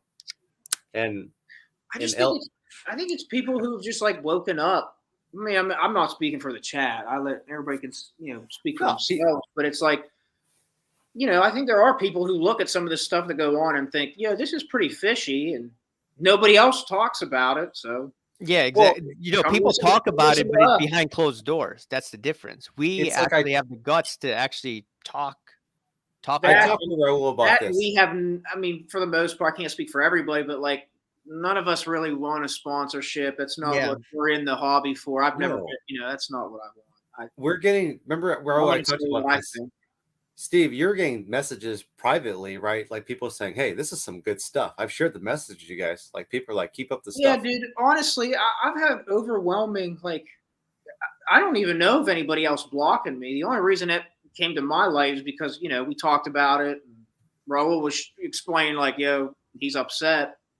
And I wanted to see what he posted, and I couldn't really see it. And I thought, man, I didn't do anything to the guy. But yeah, dude, I've had overwhelming, like, very positive, interactions with people reaching out saying like, hey, I enjoy when you're on this or when you're on that. Yeah. Shout out to the cousins. They let me hop on from time to time, and I enjoy them guys. And for the most part, everybody reaches out and they're like, hey man, let us, post when you're on this. I enjoy when you're on the stream. So shout out to the chat, man. I appreciate you guys. Oh, of course, man. I just think it's funny that they have to sit there and attack like, oh, they don't have a following, or they don't collect cards, or they've been around for X amount of years. Right? Yeah, I know. That's what I'm saying. It's like, so you sit there and wait, the gatekeepers, right? So people want to sit there and censor us, right? And it's like, I told Raul this. I'm the kind of person, bro. I don't have to explain what I do for a living. I think by now everyone knows what I do. But I'm a person that pushes purposes against the grain. I'll do it just to piss people off. And especially if I know I'm right, it's going to make it that much more satisfying. But that's the kind of guy I am. Mike Petty. He said, I blocked Splenda for spitting in a bottle at world record pace. Sorry, Mike. I like to chew, but I spit that shit pretty quick. I'm working on it. I've nipped a lot of bad habits in the butt. This one I'm still trying. I just saw my Malik Monk RPA. There you go. There's something positive. Speaking of, you know what, dude? Credit to you. I didn't even know you had that card. Like, you didn't even pump it. Oh, sorry, bro. Damn it. I'm sorry, Steve. We should talk about Ziggy's comment. Well, what did he said? A lot of things. Tigers and bronze, because I oh yeah, that's a good topic. So he reached out to me and asked me if I knew anything about it, or he presented it to me, and I was like, man, you're the first I'm hearing about it. I just followed up with Andrew and I said, hey, what's up, man? Like, what's going on? You're going to be doing content. You could be going to the national. He said that, hey, he's just taking a break for now. So I said, okay, that's cool. You do you, basically. And then, people have been messaging me about it. Some people have tagged me about it.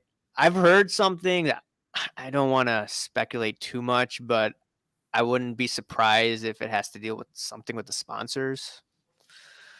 Take it, whatever it is. That probably has a factor. It's probably a piece of the pie, but wish them both the best. Yeah, I wish both of them the best of luck. Andrew gets, I wish him nothing but the best. I hope he takes a break and, figures out what he wants to figure out. Hopefully he comes back into the hobby, ready to roll. Yeah. Like him or don't like him. And he and I kind of had spats in the comments before, but they had a good production and they had a great run. So credit to them.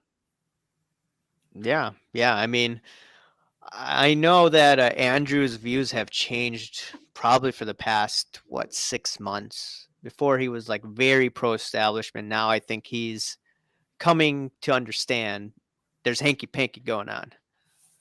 I Comment by kind of Charles sense T. that sentiment too, with some of the now I understand their platform was set up to be like, two different opinions and devil's advocate and all that. Right. But I kind of sense I think Andrew was more in line with a lot of this positivity. A lot of the establishment might not be all green pastures, not everything they're selling. Right. But that's just a hunch. Yeah, I think he's I don't realized. I don't want to speak for anybody. I'm just an idiot chewing dip. You dip? Ziggy says, sucks to fight with the partner that's a lawyer. So it's quite interesting.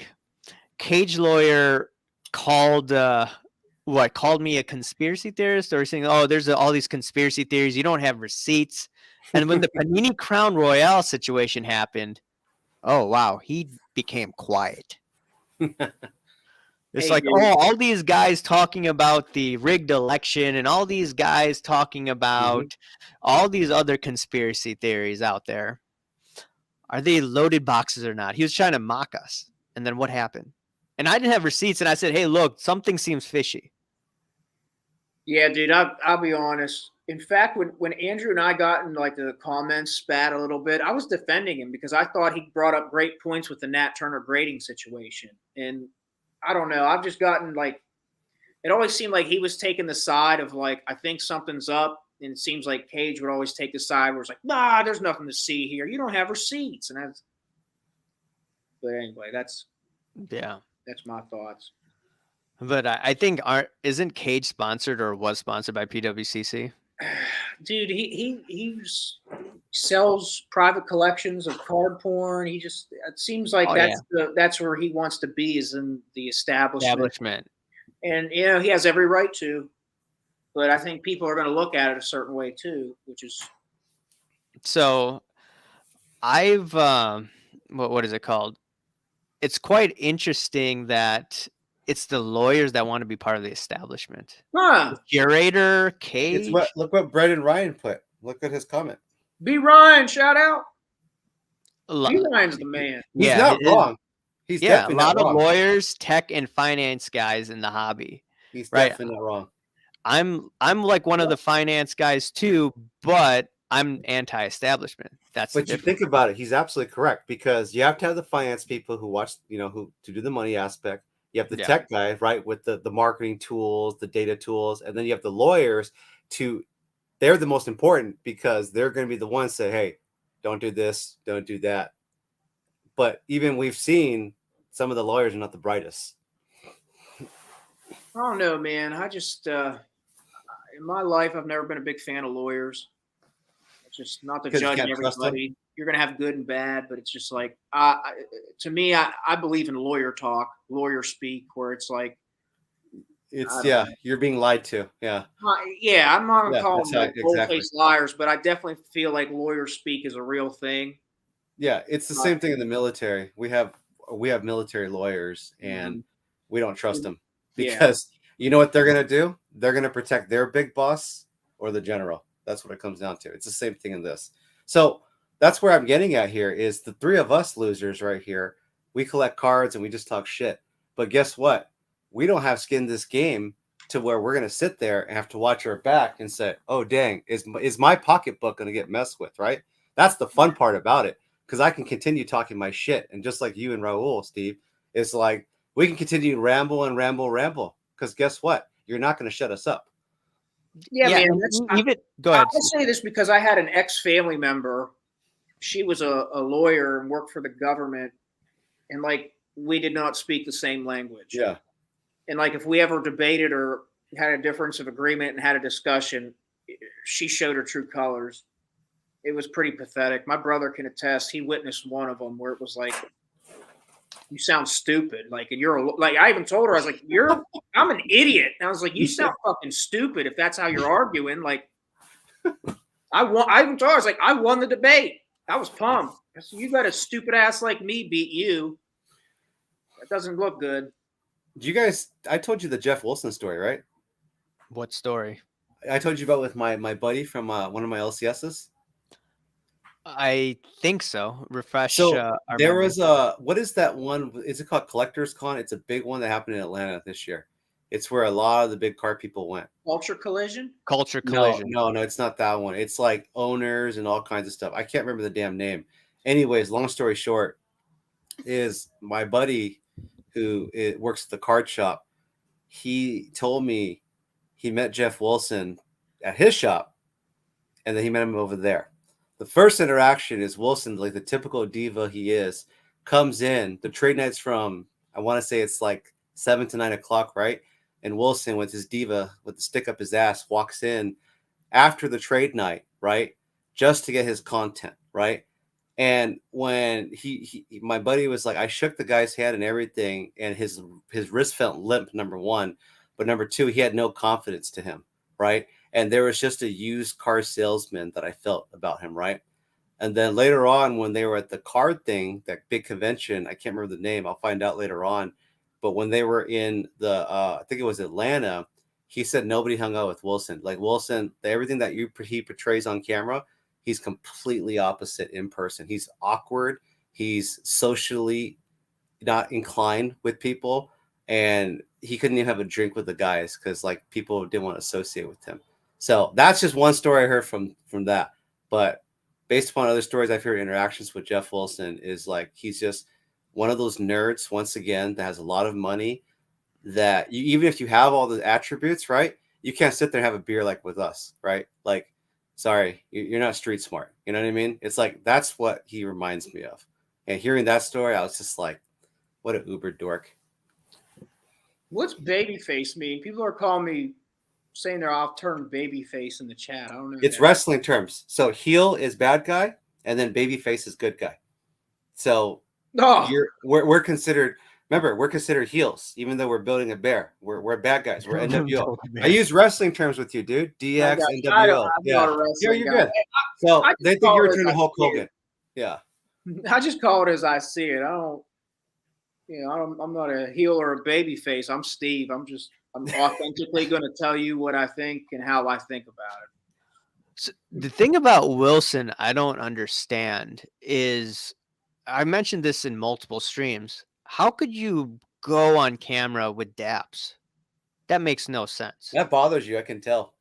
Yeah, I'm like, wait a second. You are the supposed leader of the hobby, or one of the leaders. He's the face. Yeah. He's the face of the hobby.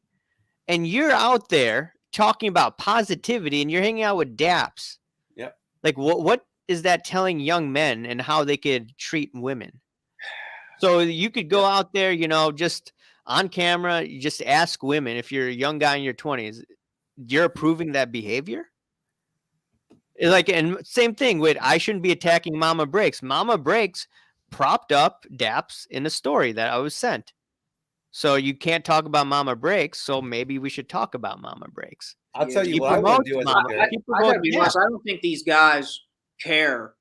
I think they just see the following in the platform. And everyone's got a price. I've talked about this before, where I do think there's a clout chasing group of influencers where they'll circle jerk off each other. Where if they can benefit because you have a large following, they're going to work with you. They don't care about that. It was just like when Curator did the stage thing with Prism God and Mojo. Remember that? Remember we got flack for that, for the stage. Remember, Raul, the staged card? Yeah. You got that on film. You're the one that alerted it to us. I'll tell you as a parent, I would not have my kid around any of these influencers. And if Dap came by, he'd get punched in the fucking face by me, and that's no joke. I would not allow my kid around any of these influencers because they're pieces of shit, in my opinion. I don't think everybody is, but yeah, if I had kids, I'm talking about certain influencers. I'm not saying everybody. Not everyone, but yeah, the ones that I've been talking about. Influencer stuff. I really would. I would tell my kids, like, a lot of this is entertainment. It's not real. If I had them. So this dude has almost 1 million followers on TikTok. Just imagine how many young kids get. Yeah. It's all about clout chasing. That's what this has become. And now that they saw the money that got thrown into this hobby, like the marketing's about to be amped up. So you're going to see people paid for marketing, plants that are marketers, market manipulate. It's just going to happen now. Yeah, just like I noticed with this one individual that I was talking about earlier, right? This dude just blows up the last few years, and then he has a business partner. The business partner runs some marketing agency, it looks like, or some branding. And then, I think they're doing some collab with Jeff Wilson, at least one of the guys, and who owns a marketing agency. So it's all about the money. Yep. That rap song, Yeah. one of the More money, lyrics. more problems by Biggie. No, that is that one that Sports Card Radio always plays. Oh, the Oh, PvP side. for Jeff Wilson? It's all about. I forget the lyric, but So I have something. I just thought about this, Raul. We talked Yeah. about this. I don't know if Steve, you remember this. Remember that video I shared with you when Curator said on his wife's birthday, joking aside, he uses a tax write-off to go to the Dallas card show, and he was like, "Oh, we'll skip." And I don't know if he meant by all influencers or just him and Murley, but he said like, "Oh, we'll skip anniversaries and birthdays and all kinds of stuff to go to card shows." Remember that? yeah, I remember. Do you that. think he says these things now just on purpose, just like the whole thing with the wrestling reel, because he Oh, knows the yeah, hate he dude. gets, but he does it because people like us and others are going to talk about it? to make him more relevant? I think that's what it is. I mean, he's a master manipulator. Yeah. So Yeah. he's not He's a dumb. divorce mediator. Yeah. He knows that, hey, any publicity, whether positive or negative, he's going to be like, Yeah. oh, well, these people have false sense of grievance or whatever the hell he says, right? Yeah. It's a victim mentality or something like that. That's what he's trying to say to Yeah. us. That and it's about engagement. It's Yes. about engagement. So you talk Good, crap. bad, negative. If guys are getting clicks, I think they're happy. And Yeah, I think like deep down he's like, this is great. I want AIH and Dan the Cardman and Sports Card Radio to keep coming after me. I think initially he was ticked off, but then he realized, hey, look. Oh, you can This is tell great. his body language, how emotionally unstable he gets on there. You can tell it's how bent up he is. Is that an act? It could be. But, oh, hi, Moles. We didn't say hi to the Moles today, by the way. Mole, yeah. Moles, what's going on? Keep Going on on, Moles? sending these Now, see you videos guys. to all our enemies. Go tell your daddies because they cut your paycheck. Tell them we said hi. Yeah. Hey, you know what's the best thing I love doing too? I'm on a rant tonight. So when I put my uniform on, or when I'm in my in my MMA gym, and I put the pictures up, and nobody ever says anything. You know, they never message anything. But I'm not good looking like Steve, though. Steve, you're the ultimate pumper, bro. I mean, look at those guns. Yeah. You're being too generous. I don't have anybody message me with shitty, getting shitty. I think Raul's gonna be a bodybuilder by the end of next year. He's gonna say, "Screw this." Raul's gonna jump into bodybuilding. Get him on that Barry Bonds shit. Raul will be walking around. No, man. Honestly, I really don't get any pushback. If anything, if I post something more political or based off my religious views, I'll get more pushback about stuff like that. But as far as the hobby goes, I usually only get Yeah. I mean, I've gotten some borderline harassing messages from one of the persons that we're talking about earlier, but I think that's about it when it comes to really? No. Yeah. But some YouTube comments get a little crazy, but Yeah, but those could be bots and scammers too. I don't take they that. could. I mean, who knows? Like, what if one of these companies is just paying people to write crazy stuff? Oh yeah, right, exactly. Yeah. This is what I at least give you credit for, man. Like, you're willing to have the conversation. And Yeah, I can have the conversation. Block you instead of having the conversation. That's where I kind of like. If you're blocking people like that, you probably don't want to have a transparent discussion about whatever the pushback may be. And I'm not an irrational person, regardless of that. Well, maybe I am. This man, excuse me, and LT talk about Peyton Manning. Well, Tom Brady. Tom Brady, man. Tom Brady. Ultimate pumper. Hey Raul, so did you ever notice a trend the last few weeks? I don't know if it was addressed in the stream before, but certain content creators / influencers or IG people like the stuff we're talking about, but because they're tied into big people or they're sponsored, they don't say anything or they'll say it indirectly. We've noticed that trend, haven't we? Oh yeah, I mean, I'm not going to name the individuals, but I was having a conversation with people that people in the chat would know, and you guys should know. And we're talking about the Don Diego situation. And I just asked a question. Hey, was she shill bidding? And these people from the establishment said yes, without a shadow of a doubt. So I'm like, they know what's up, but did they say a word about it? No. Who talked about it? I did. Yeah. And then because what was her message? Oh, this is reminds me of sexism or these incel racists or whatever Yep. she had on Yep. there. Yeah. Right. So Misogyny. people what It was misogyny. yeah, exactly. So if you are an influencer Mhm. and you get sponsored, and you agree with us, can you speak up? No. You'll be No. canceled because Yep. all of a Exactly. sudden you are anti-woman because you Yep. go against Don Diego. Yep. But we know what's up. That's exactly what's been going on in the card stuff, is that this wokeness mentality that bleeds in to where when you're anti-positivity or you call shit out, they immediately cover stuff up with stuff like, right? Like, we don't have to get into too much thing with you and Cartel and then Don Diego, but those are just examples, right? I'm sure it's not just you, but it's always what they revert to. It's like when you can't respond to the person's argument, then you just resort to, Yeah. hey, look, incel racist. It's like the little kid when they go, la, la, la, la, la, la, la, I can't hear you. I can't. It's kind I of got to shout out my incels, Jordan, Brett, Dave, and Dan. They're my boys. They're local to me. Are they're in they the chat? incel Good racist? friends, and I don't know if they're in the chat. I think they're watching. Are they incel racist, Steve? Well, apparently they look like me, so probably. Are you going to apologize, Steve, Hey, tonight? some of the conversations we have are real similar to stuff that we talk about. Yeah. You know, like I mean, like offline and over here, this is what we basically talk about. shout out to the boys. I love them guys. Yes, sir. Have we actually built a bear yet? No, we haven't built a bear yet. No. Oh, man. Gotta build a bear, man. Jeez. Let me go get a bear. Hang on. I'm in my kids' room. I'm gonna get a bear right now. Look at them legs. Oh. Let's check it out. Oh, do you like my calves? Yeah. Don't start twerking though. Let's move in. We'll have to call you C Blaze. Was Seabless twerking?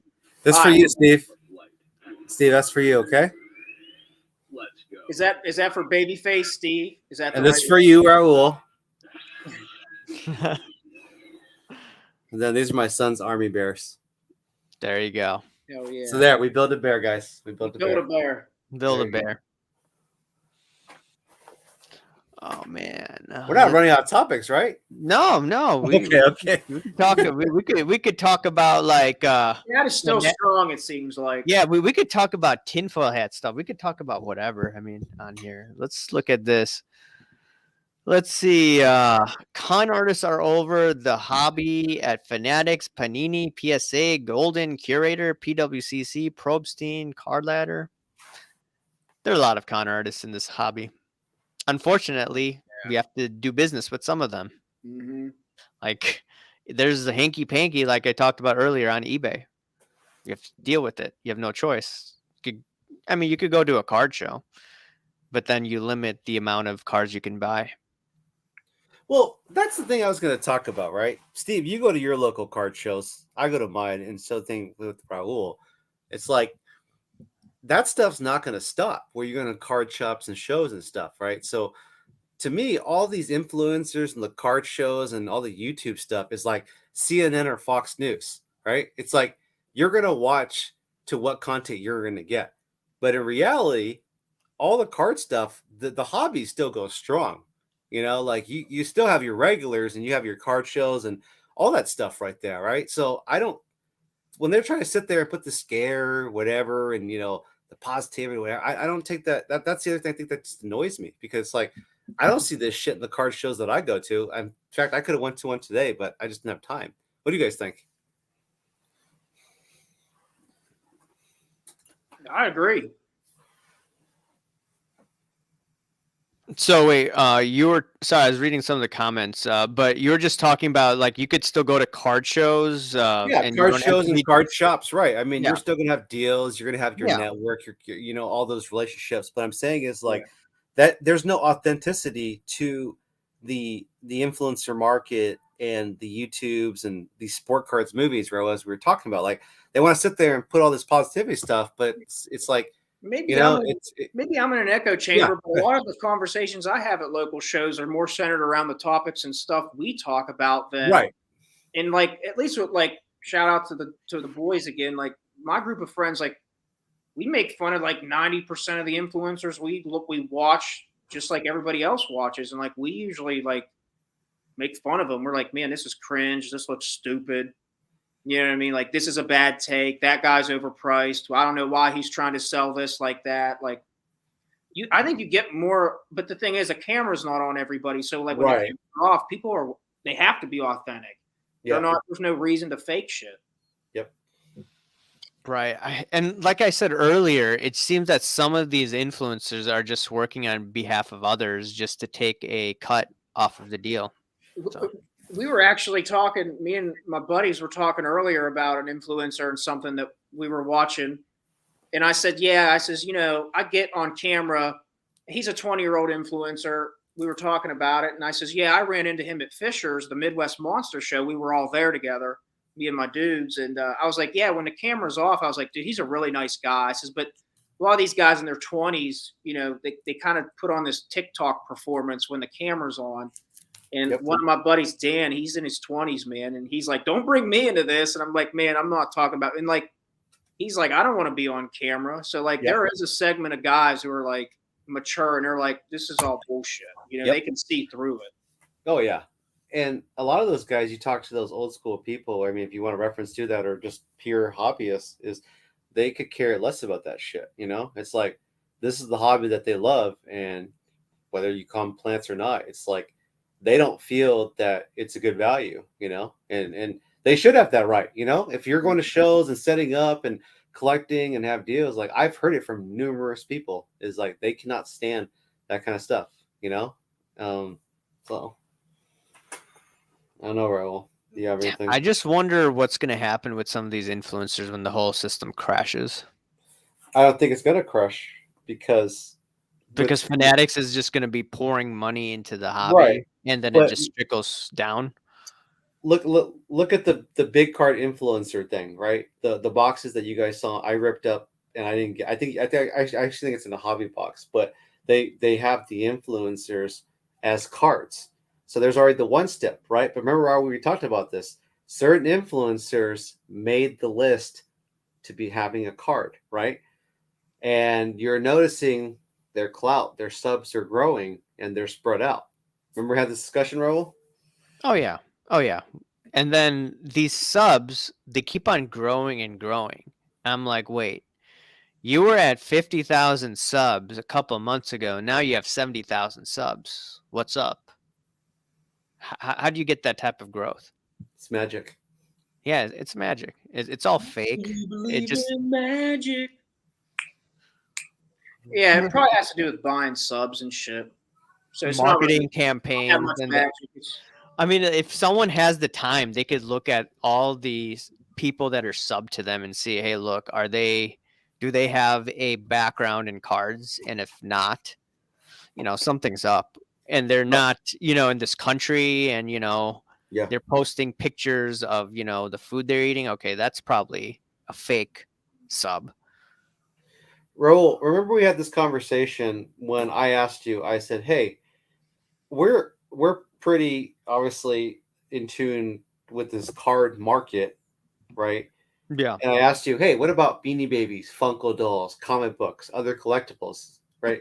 So Steve, me and Raul were talking about this and we're like, do they have that same kind of market? Like since the pandemic, did those markets go up as well? Do they have influencers? Do they have documentaries, that kind of stuff? I thought about that, right? Because like you think of the shoe flipping business, right? How many of those guys came over to the cards, right? And then some dipped and maybe went back, or you know what I mean? I'm not knowledgeable enough about Funko or Beanie Baby, so I really couldn't tell. But I would assume I don't. I mean, I'm out of pocket. I'm just talking from from my Yeah. gut. I can't imagine the Beanie Babies has the populace is like sports cards. So I don't know if they would have had the ups and downs that we're going through. They take Funko I dolls. don't know if they were pumped the same Right. way in 2020. I don't know how much money got flooded into those markets. I mean, I can only speak on sports The cards. Funko Pops, they're graded now. I mean, Raul, I know Oh you're right. yeah, oh yeah. People are going to try to find. They're going to use the sports card boom and find a way to leverage profits out of it. I do believe that. I think that's just a natural thing. But is it a natural growth? Probably not. I'm just assuming from just shooting from the hip. But I think maybe they have. Raul would know more about the Funko Pops. I don't know how much of a following or how much of how big of a market that is compared to like sports cards. Yeah, so I mean, the pops that are scarce, from my understanding, I don't know as much as my wife does, but from what I've gathered, like some of the Freddy Funko Pops, I think you're familiar with that, Yeah. LT. Some of the older ones, the SDCC, I think from Comic-Con, the older ones, those, as long as it's in mint condition, those are doing well and holding value.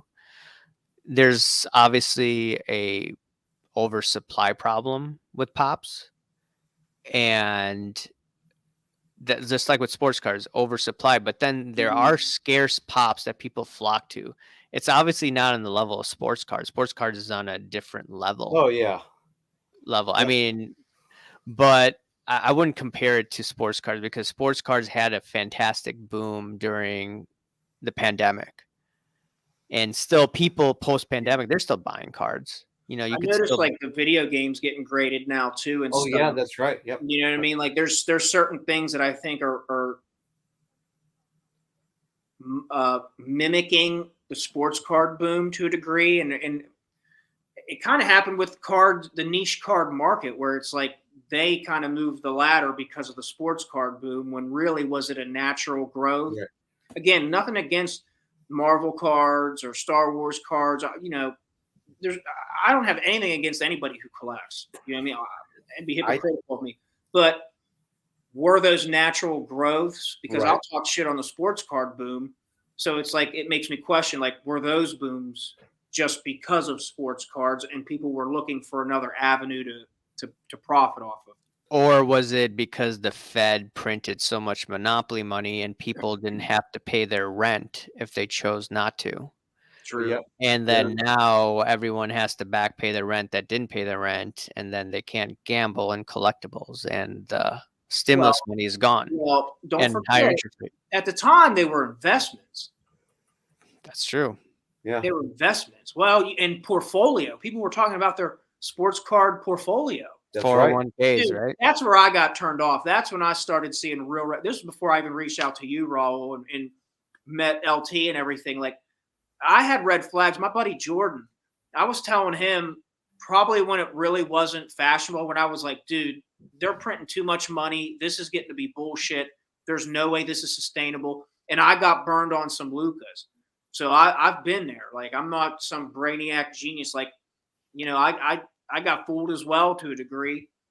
And, you know, I'm not trying, oh, look, I was right, because I learned through my own mistakes. But I saw real quick, I was like, this is bullshit. This is not sustainable.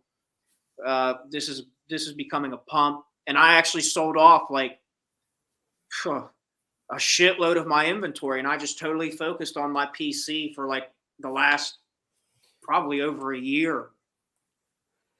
You know, My buddies I was talking about, they can attest to it. Like, I got to a point where I was like, I'm not flipping these, and I'm not putting money into prospects. I'm not putting money into what's trendy. I'd rather just sell off and then put the money that I can into the cards that I want. yeah. If I set up at a show now, it's to help a promoter out. You know what I mean? Or like if my dad's setting up, because my dad's been doing this for years. You know what I mean? It's more like I'm hanging out with my dad for the weekend, you know, at a show.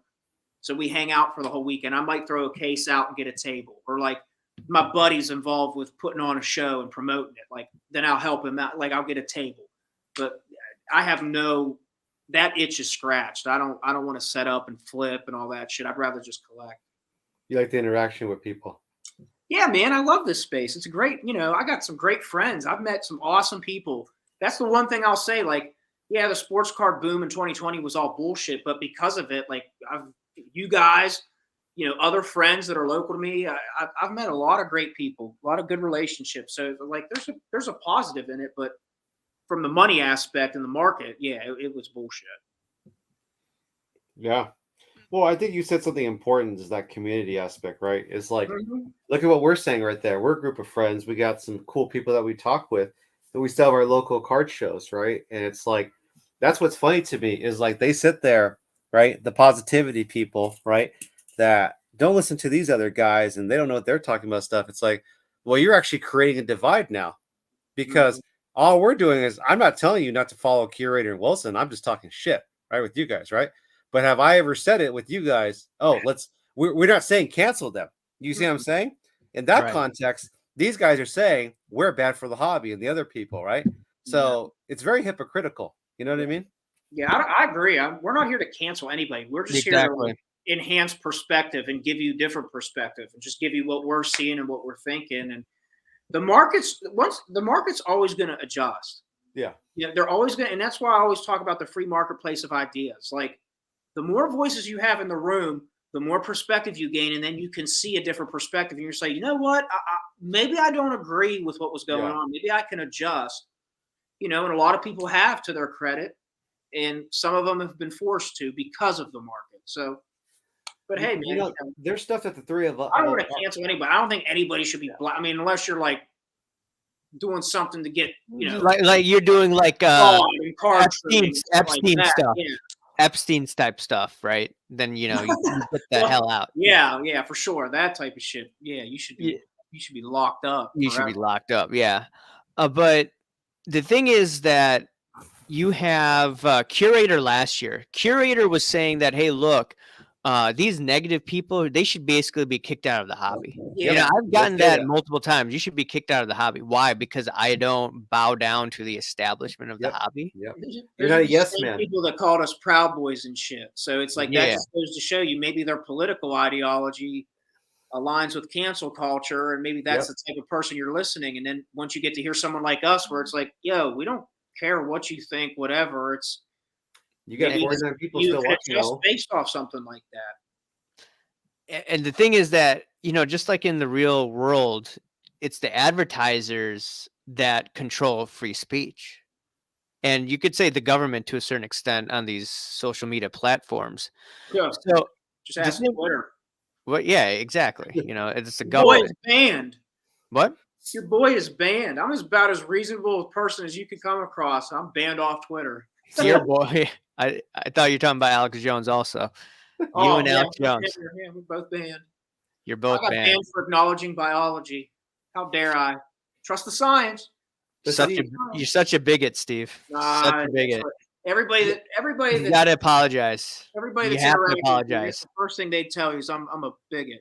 You're a bigot. That's the thing about all this, right? Is like, just like you said, Steve, like the politics and everything is just pretty hilarious how they bring it in and trying to shut people up. It's just like, if you try, especially another beta fucking move, bro, is when you report people, damn well that's a bitch move. When you report people for random ass shit, try to get them blocked or get their burner account, whatever, not burner account, sorry, their account canceled. I'm gonna tell you, you do that to me, I'm just gonna create another account. I might already have other accounts, by the way. So you are a Katie fan. I'm already one step ahead, bro. Burner, Katie, pumping time. Let's go. Hey, Steve, I take the military experience. I told Raul this, and I use it in this platform. That's why I'm ahead of a lot of things. Mole.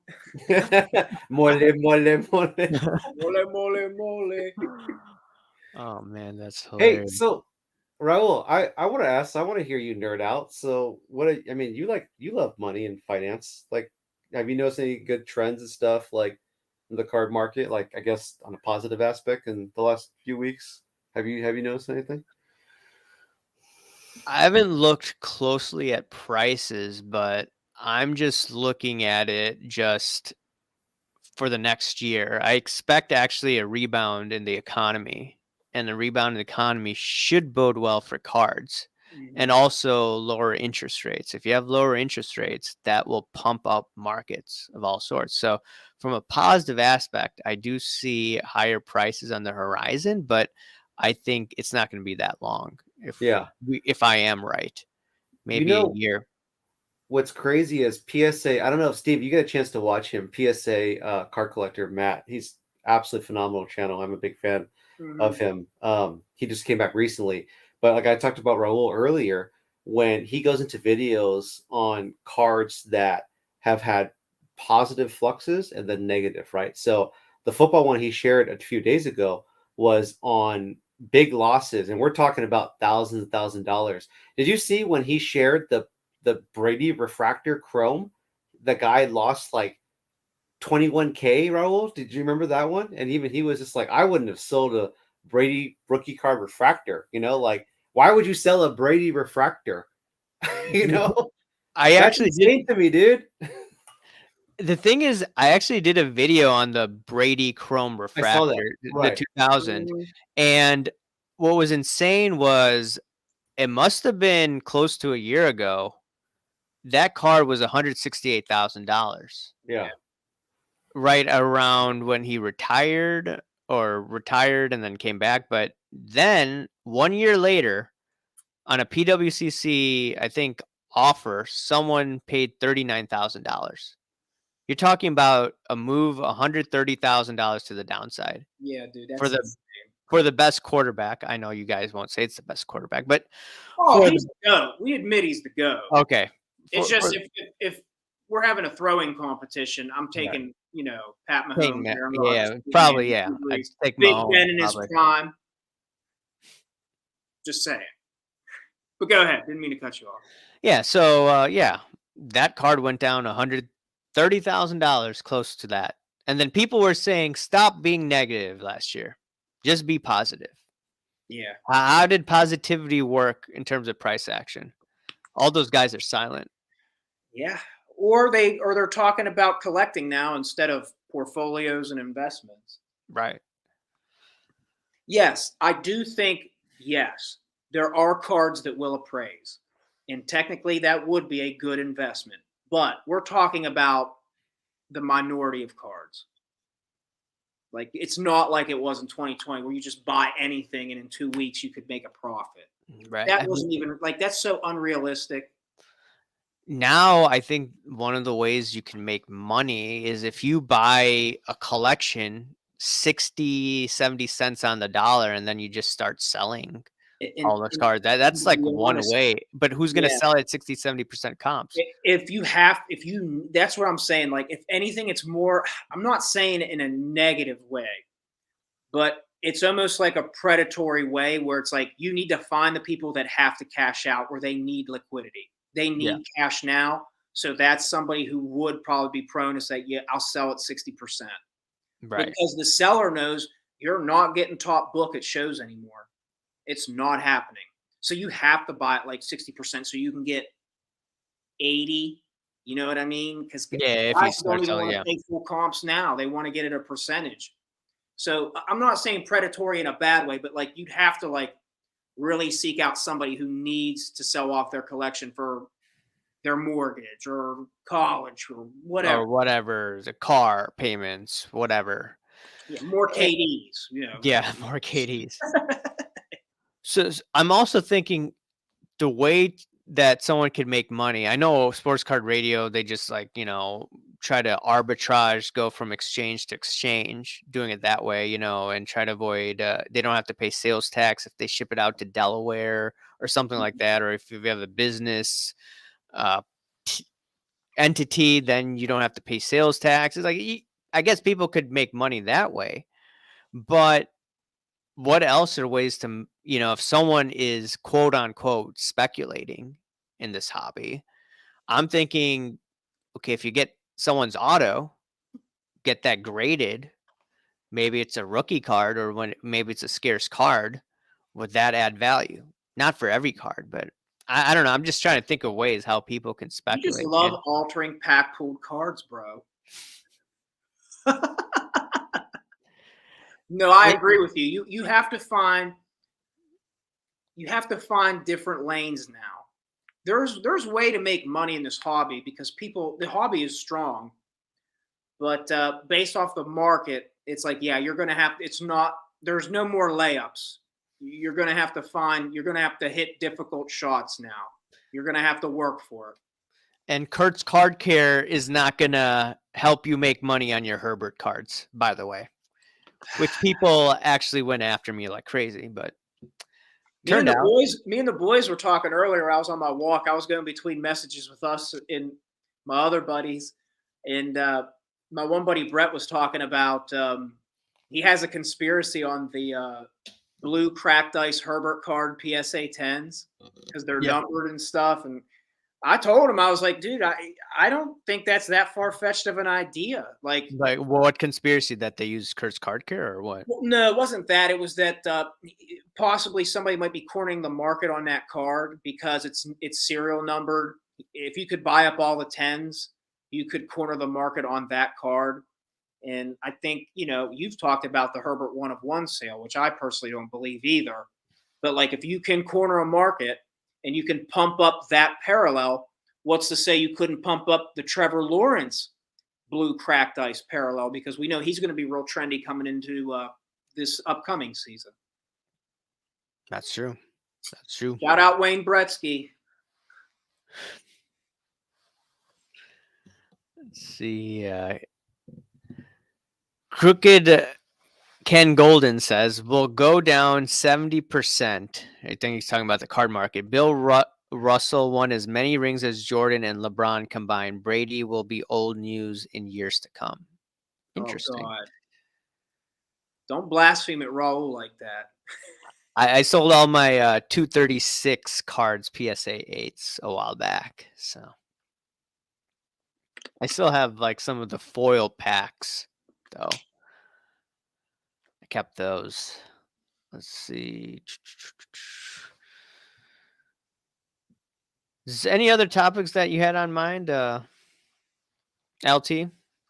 I know you came in. Oh, I was muted. My bad. Sorry. I'm sitting there. Oh, you're talking? I was Wow. talking. Oh, crap. You gotta My see- bad. No, No.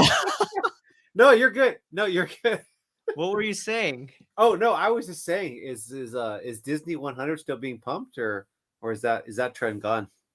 I think they're done with that, right? I don't know. I don't I think got it's- I'm Pancake in the chat. Pancake Analytics, you in the chat? Let us know.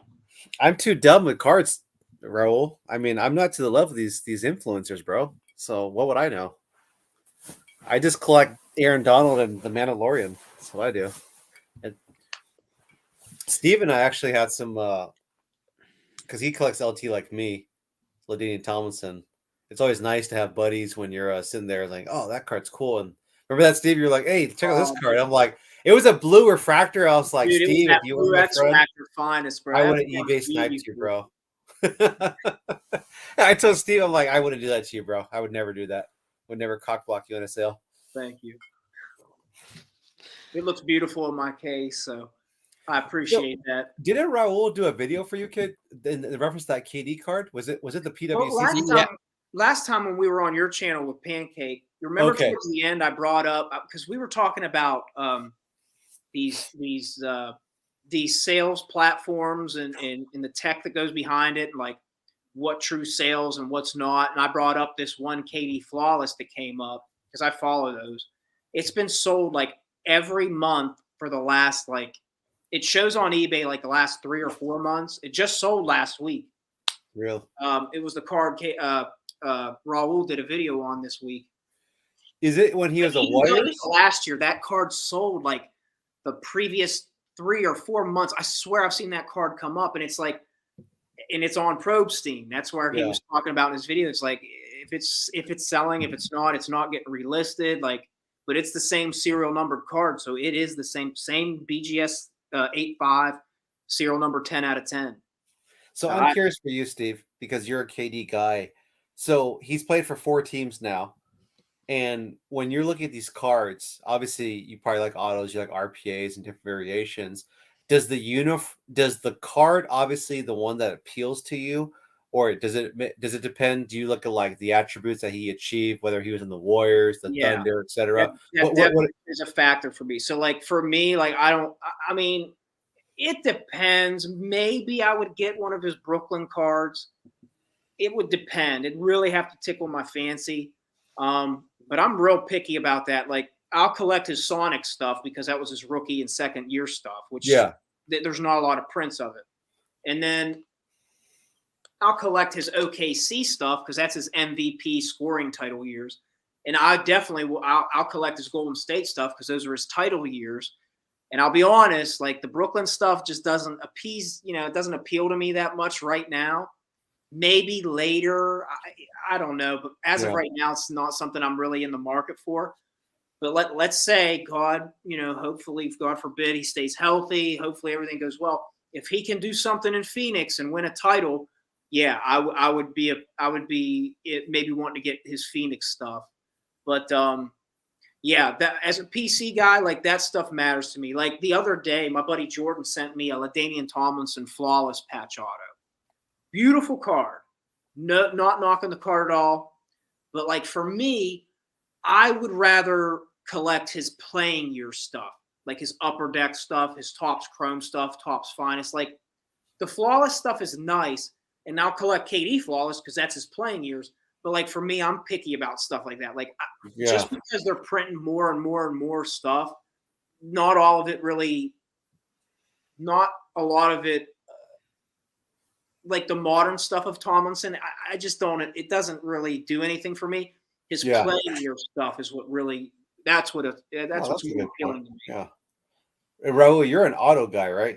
That's what you've been getting into, right? Right back. Yeah. Yeah, I mean, right now I'm getting some cards. I may get some of them signed. Some of them, I may not even get signed some of the cards. The Sandberg card that I showed you. I'm not sure whether I'm gonna crack that, but some other cards, yeah, I am getting autos or trying to. Yeah. And I want to like collect some of them, like the Bob Cousy card that I showed the other day. Mhm. Stuff like that is nice. What's something that was always interesting to me with the on-card autos, and obviously the sticker autos is something that a lot of people, including myself, I don't. It's not authentic to me, right? Because how many stickers can you just keep slapping onto a card, right? Everyone will take the on-card auto, right? But then, like, you look at the PSA, DNA, and then the Beckett, right? And Yeah. then some of them, I've noticed on some of the cards I own, even if they're a sticker or an on card, they'll actually grade the auto, and sometimes they'll put it as a DNA auto. And then there's the regular cards, right, to where the player actually signed it. I was always curious on that. Do you have any? Since you're an auto kind of person, doesn't that kind of like it's really weird to me whenever I'm like looking through I still don't quite understand it. I hope that question makes kind of sense because sometimes they'll grade the auto too. Yeah, I mean, you have a choice when you go to PSA. Do you want to just grade the card, or do you want to do a dual where you want to grade the auto and the card itself? So I think what they do is, in regards to the autograph, not everyone has this. I mean, when you sign your signature, there's different variations of that. I'm just wondering what criteria they come up with to be like, okay, that is one of their different signatures, but we know Yeah. it's theirs. Like, how do you authenticate that? Right. That's what I'm just curious That's about. how I've always been. Yeah. Steve, we're talking about I was bringing up to Raul about autographs on cards. There's obviously sticker autos, which most people will not go after, but people go after the DNA ones, right? But then Mhm. you have the actual one to where, let's say KD signs a base card, right? And then PSA or Beckett will grade it as an auto DNA, right? But then they'll actually grade, especially with Beckett cards, they'll actually grade the autograph and give it a grade, whether it's a sticker or a regular auto. So I was always curious about how they do the autos. But just like Raul was saying, it's just like with the whole thing with Luca, right? Like they were accusing his mom of signing his autographs, right? It's like that's one of those things that always I'm kind of like I'm getting away from autographs, because it's just like how do you prove it? You know, even if it's the best, there's tattoo artists and great artists that have great penmanship. How can you really, unless they sit there and even with these companies, if it was authenticated, it's always like, it always boggles my mind, you know, like because an autograph is so expensive, you know. Yeah, dude. I gotta be honest. I'm picky about the autograph stuff that I PC. Like first off, it's got to be on card. Sticker autos, I understand there's a market for it. It doesn't do it for me. But as far as like the authenticating, like yeah, that's an interesting take. Like I understand these grading companies grade the autos, but I don't know how many actually authenticate autos. Like I asked Raul about his Sandberg that he got signed in the mail. Like, would he send that back in and get it graded? And like, would they authenticate it? I don't know how they would go about it. It's an interesting topic. For me personally, I'm not big on like for my PC. Like, as I think here's how I'll say this: like the way Raul's going about it, like their vintage, like their original rookies and their early set cards where they didn't have autograph pack pulled stuff.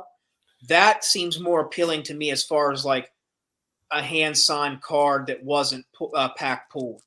But like, say I collect Tomlinson, like there's enough upper deck stuff that like, or top stuff like he signed the card and is playing like he has product that he has autographs in. Like Sandberg didn't have any sets back then where they, you had autographs and stuff. So like that's appealing to me. Like I would like to get some of those junk wax era greats like Marino's rookie, Elway's rookie, Rice's rookie, where they're hand signed and graded. Like that would be appealing to me because they never had stuff their rookie years that you could pull autograph stuff. But like someone like Tomlinson, Katie, I really wouldn't want a card that got signed and then slabbed and then sold to me. That's not as appealing to me. I'd rather just have something that was pack pulled. And again, part of it is because like I don't know how they go as far as authenticating some of these autos, especially on modern stuff. Like there's so many modern autograph products that like they overprint everything, even autographs. Yeah. I don't know how they go about authenticating it. It's interesting, but like, yeah, I'd rather just have something where it's like, I know this set has on-card autographs in it. I'd rather just aim for that and hope that it's real, that, Tops or Upper Deck or Panini didn't lie to me. But yeah, I don't know how they go about authenticating these. It is an interesting question. So I was reading, it's not regarding sports cards, but it's regarding Abraham Lincoln. And there's some experts that know that Abraham Lincoln signed his name in multiple ways. Mm-hmm. So if someone from PSA or Beckett is trying to authenticate his signature, I mean, you would have to study intensely. It's tough. It's tough. Yeah, like you have to be an expert. I give them props that can do that. It's probably really hard because the guy's been dead. But like take somebody like Giannis. His autograph has changed 2, maybe 3 times since his rookie year. Same thing with Jokic. Like the way Jokic signed his rookie year, early years, is different from how he signs cards now. So like I have a 2020 flawless of his, or I'm sorry. God, it's my own card. I should remember. I think it's 2021 flawless. It's a gold out of 10 patch auto of Jokic.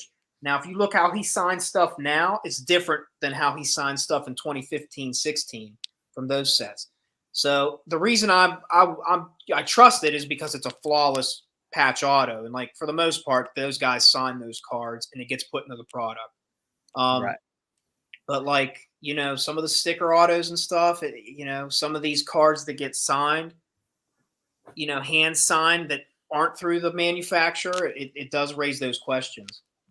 The thing is that I'll show you this Sandberg auto again. Just pump away. Yeah, keep on pumping. Look at how strange his autograph is. I find it very unique. Like, if someone's trying to forge this would be a hard autograph to forge. Yeah. Because I don't even see where he even types in Ryan Sandberger through this. I think I was talking to Imperial Sports Cards a few weeks ago. He's in the chat right now, but I don't know. signature is very unique. So trying to someone's trying to forge that, or just even study his autograph. What are the That was different definitely variations? His wife, bro. His wife signed that. That'd be funny. You pay him $10 and then that's his wife signing. Hey, I know the Luca's Mama's conspiracy is pretty strong. Yeah, That's one thing. As much I enjoy watching Luca, but I would never want to go after one of his rookie autos. Just fact that no. I would never like. Could you imagine spending like 10, 20, 50K on a card where it's like there's a likelihood, there's a potential that his mom signed it. Like that right away should. As good as Luca is, that should depreciate that right away. Like it's for me. If I was a Luca collector, I'd rather have like his Prism Silver, even though it's gone down so much. That card would be more appealing than a card that might potentially have his mom's signature on it. So that National Treasures card that Shine allegedly bought or sold for $4 million and then repurchased for allegedly $3 million, was that a signed card? Yeah, it's a rookie pack. So here's the deal on that card. So like LeBron's Upper Deck Exquisite rookie patch auto. There's been fakes of that card, but like at its true form, it's a game used on card auto. Like it's the patch is game used. It's his jersey he wore in a game. The card is on card. It's not a sticker. It's on card. This Luca RPA, dude, like the jersey it's used. It's not game worn. The number of the jersey, like it's not even the number 77. I think it's like 88 or something. It's not even his number. And then you have the possibility of his mama signing the card. It's like, how is that card, even if Luca has a stellar, accomplished career, how is that card going to appraise to like a LeBron Exquisite RPA where it was like it was game used, it's an on-card auto, his mama wasn't even around for him to sign it. Like there's no question of that. But with the Luca one, it's not even the right jersey number. The jersey's not game used, and his mom may have signed it. It's like not even in the same ballpark. For somebody like me who collects, there's no way. There is no way I would be putting thousands of dollars into that card, let alone millions. So the thing is that I think your boy. He's watching from the beginning, though. I don't know. Put my name up. Put my pronouns up so Reckoning can see. I don't know how you can do that now. Take the comment off, Raul. Just take his comment off. Take his comment. Yeah. There we go. John. There you go, Reckoning. And he's not talking about me, Reckoning. He's talking about LaDainian Tomlinson. LT over Chubb. All day, every day. Oh, wait, he says Nick Chubb is greater than LT. Stop the cap. Stop the cap. He did an excellent top 10 of all-time running backs reviews, and even Reckoning knows that is fake news. LT's touchdown numbers, receiving yards, all-time rushing list, like, stop it. 31 touchdowns in 2006. I remember watching. Bro, that was one of the most magical years. Such a wasted season, bro. The fact that they lost to the Patriots in that year. Bro. Hi, that playoff and they lost to the Patriots. Fuck you, Tom Brady. You hear that roll? You see, it sounds like a lot of people watch Reckoning. A lot of people watch Reckoning in this chat. First off, Reckoning did a video dedicated to me and LaDainian Tomlinson, which I appreciate because both of us are awesome. But he has this take where collecting Tomlinson cards is dumb because Tomlinson doesn't have any good cards to collect.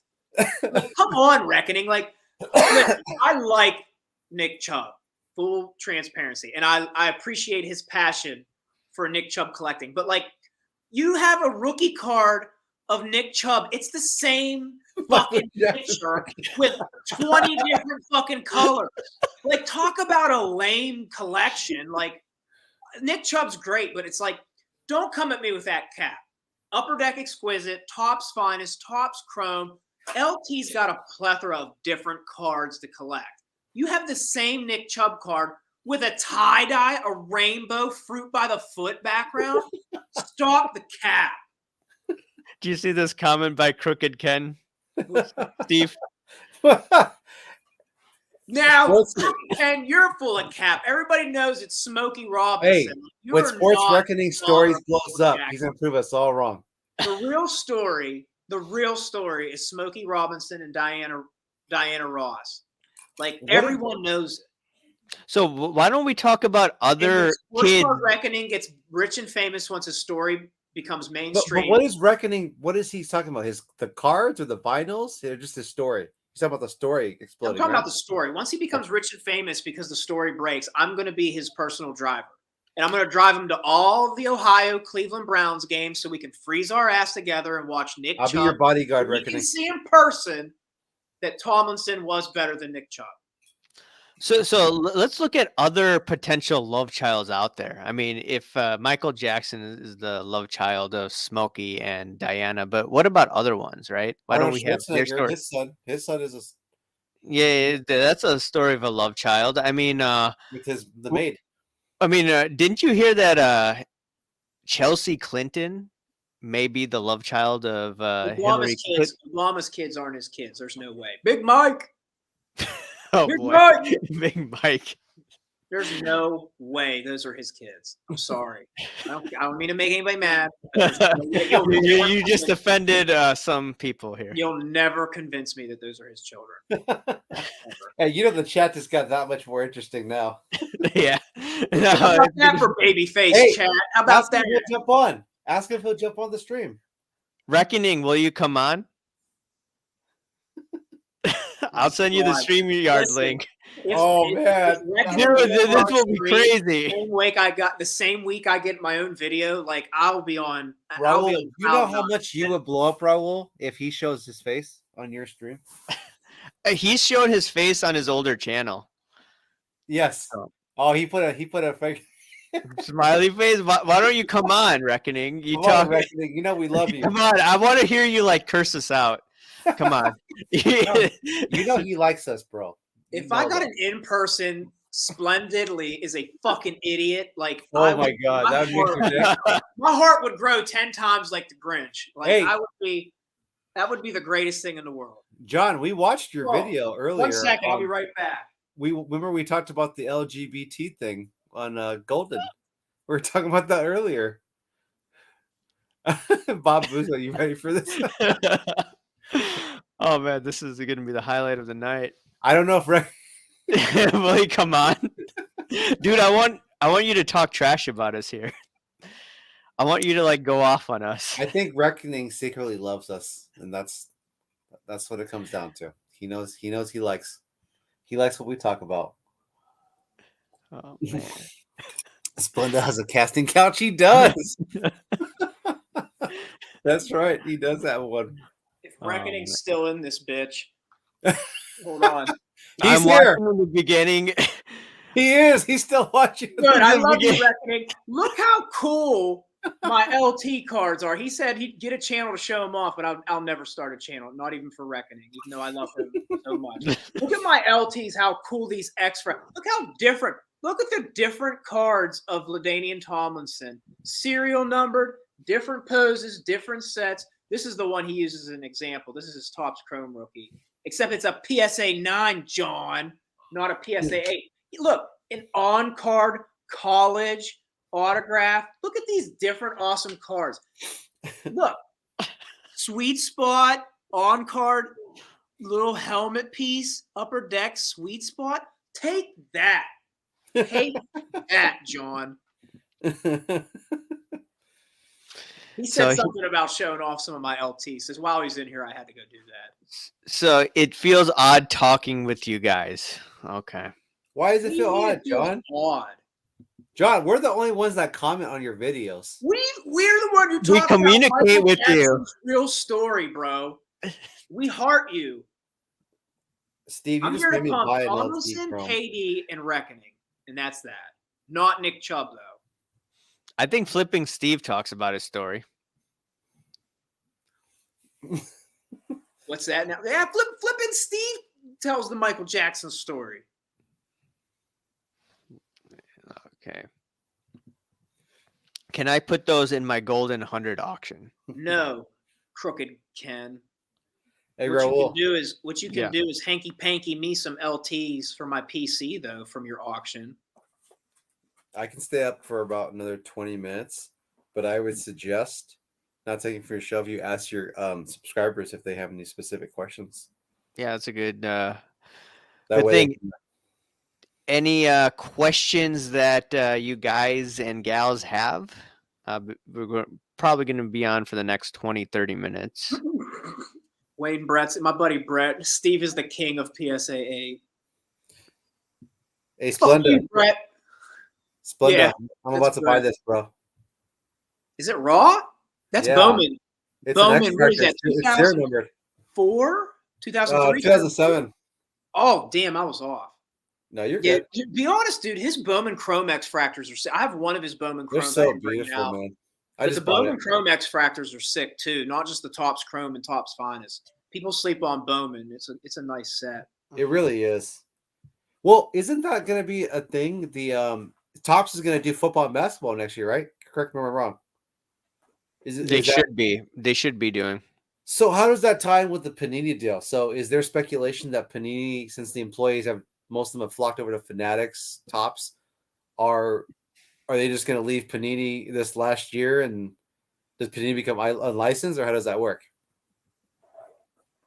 Hold on, I had to respond to Reckoning. What now? So how does it work if Topps does football and basketball next year? Does Panini become irrelevant, or do they become unlicensed? How does that work? See, I don't know. I think we'll have a clearer picture if that deal actually becomes official. But I've heard that it's like, like Prism and stuff could become unlicensed. But I don't know. It's all speculation at this point until that deal. What do you think, goes Raul? out. I've heard it's probably going to be unlicensed. I would not be surprised if Topps, if you're talking about the licensing, I wouldn't be surprised if they get the actual licenses. And I think the NBA would probably tell Panini, hey, you know what? I think it's best that you work out a deal with Fanatics and call it a day. But, it is what it is. We shall see. And if they don't get the licenses, they're going to do what they did with the Topps Finest brand. That's so interesting that Topps lost the deal to Fanatics, back in 2014, right? 2012, 2014, somewhere around there? Topps lost to Fanatics? 2012 was the first year Prism. No, Panini. Yeah, Panini came in 2014, right? Or 2012, I think it was. And now they're back. It's kind of funny how that spirals. That's almost 10 years, actually, if you think about it. A little bit over. Top 500. Belly full of jelly. Coming up. Already signed Mastro to shill it, baby. God, if we ever had Reckoning in here, that would just be that would be. I'm That'd so be honored that he's in the chat, but yeah, if he ever made an appearance, I might. That would be. I'm buying lottery tickets that very night. I think my YouTube channel would get a strike, but I'm like, I think it's. He's out here capping, talking about how LT's his favorite. That's a lie. John is blaspheming. I got my own video. I feel like I made it in the hobby because of that. hubby. Why do morons pay thousands for unproven guys? Hall of Famers should be higher in price than hype kids. Because it's all hype and pump, bro. Yep. It's all hype and pump. And when you got a lot of guys, when you got guys giving you advice saying, "No, this could be a $10,000 card," you're gonna manipulate younger guys who probably may not be as well aware. That's why you should buy the Kurosawa card for $100,000. Yes. It's not even a PSA 10, right? It's a PSA 9, right? Or was it a 10? I forget. Oh, man. But I heard that they were trying to fractionalize that card. Or one of those Star Wars cards. But I haven't seen that out yet, so. We shall see. I will say this. Reckoning killed it this week in his videos. There was a couple of them that were fucking awesome, especially with the one about me and that was the best. That was awesome. That was the best. I don't know. I liked it when he went after Curator. Yeah, dude, that was funny. The one was today today. you said was funny. That was today. Reckoning, we saw it when you went after Curator and Oh Muriel God, for bro. Golden. Oh, that shit just makes my day. I think he did one with Raul too. Yeah, I'm a fraud. I was gonna say, I hope he saw your fraudulent Sandberg. Oh yeah, he's gonna go off. He's gonna be. He's altering cards. The video will be tomorrow. I'm knowing him. Yeah. No pressure. No pressure. No It'll be pressure. dropped tomorrow. No pressure. I enjoy your work, even if it's not on us. Oh wait, wouldn't this be interesting? Reckoning could be a fun breaker. I've seen Bro, for years the Down West Void is just If- waiting to be if filled. Fanatics could sign anybody to do breaking, Reckoning would be. He would shit on Backyard Bros. He would fucking shit on them losers, bro. Reckoning would be he would be like, that's how this has to work. We need to get Reckoning a Fanatics deal to become the biggest breaker in the hobby, and via that he can explain to the world the Michael Jackson story, and then he can become rich, and then I'll be his personal driver. Could you imagine ripping the cards? Oh, you fucking guys are so fucking Could you stupid. imagine That's how fucking get you by. Could you imagine him backseat driving when I'm driving him to Cleveland Browns games? You fucking idiot! Drive like shit. Oh man.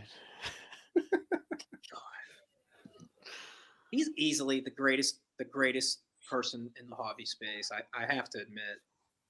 Well, Pancake knows who he is. Remember, I asked the question Yeah. on stream. I mean, Pancake actually sent me his Curator video. I did see it. He says like, man, you should check this video out. that was with the Flipping Steve one and what's his name? Soccer League Investor or whatever. Reckoning is not off when he's talking about card stuff. I'm telling you. I'm not going to mention the MJ No, dude. stuff. And to He be has some good totally card honest, he does have a nasty Nick Chubb collection. Like he does have a nice Nick Chubb collection. Reckoning, we know that you're loving this, man. Just put like a rainbow or something. Put a happy face. No rainbows. Oh, he's got a happy face. He does have a happy face. Okay. So Reckoning, this means we become friends. This means that we're all your friends. Not Raul, just me and LT. I'm a fraud. That's right. Raul's a fraud. Did you see his like videos? It says like AIH is a scammer. He goes, I should just read it. I was dying. At first, I'm like, what the hell? And but then Bro, I love it when he says Raul. Hey, you got a nickname. You got Splendidity. I am Splendidly. I'm officially, legally Splendidly. That is my new alias. I identify as Splendidly. Oh yeah, this is great. AIH Sports is a scammer in the sports card community. AIH Sports is in it for himself and will not do anything for the sports card community unless it can help him bring attention that is not deserved. AIH Sports keeps attacking the great curator for being a pumper and dumper, but what is wrong with the person like the great curator trying to bring attention to cards he likes and selling them for a profit? AIH is a fraud and should not be treated with any respect in the sports card community. And then he goes on saying Michael Jackson is the love child of a 14-year-old Diana Ross and her first love, Smokey Robinson. Michael Jackson was given to the Jackson family so that Barry Gordy Jr. could turn his new young artist, Smokey Robinson, into his science. There is nobody I have ever heard transition a topic like record. Like for the first 5 minutes, we're talking about something, and then it fucking goes right into the Michael Jackson. And like, please keep doing it. This is the only way the world's gonna know. It is the greatest transition game I've ever seen in my life. Oh man! You guys should have seen what I did to the Michael Jackson community. What did you do? No! Tell us, Reckoning. Tell I us. know what he's done. He's shut This them is down. why Shut you them need to come down. on. Yes. Just even 10 minutes. Oh man! This is the thing. We're trying to give you the voice so you can share this with the world. Yes. Why do you not come on? We're giving you the platform that no one else will give you. Exactly. Think about it. Yep. And you He's can curse pretty us cute. out all you want. I could, yes. Please call me a fucking idiot. I deserve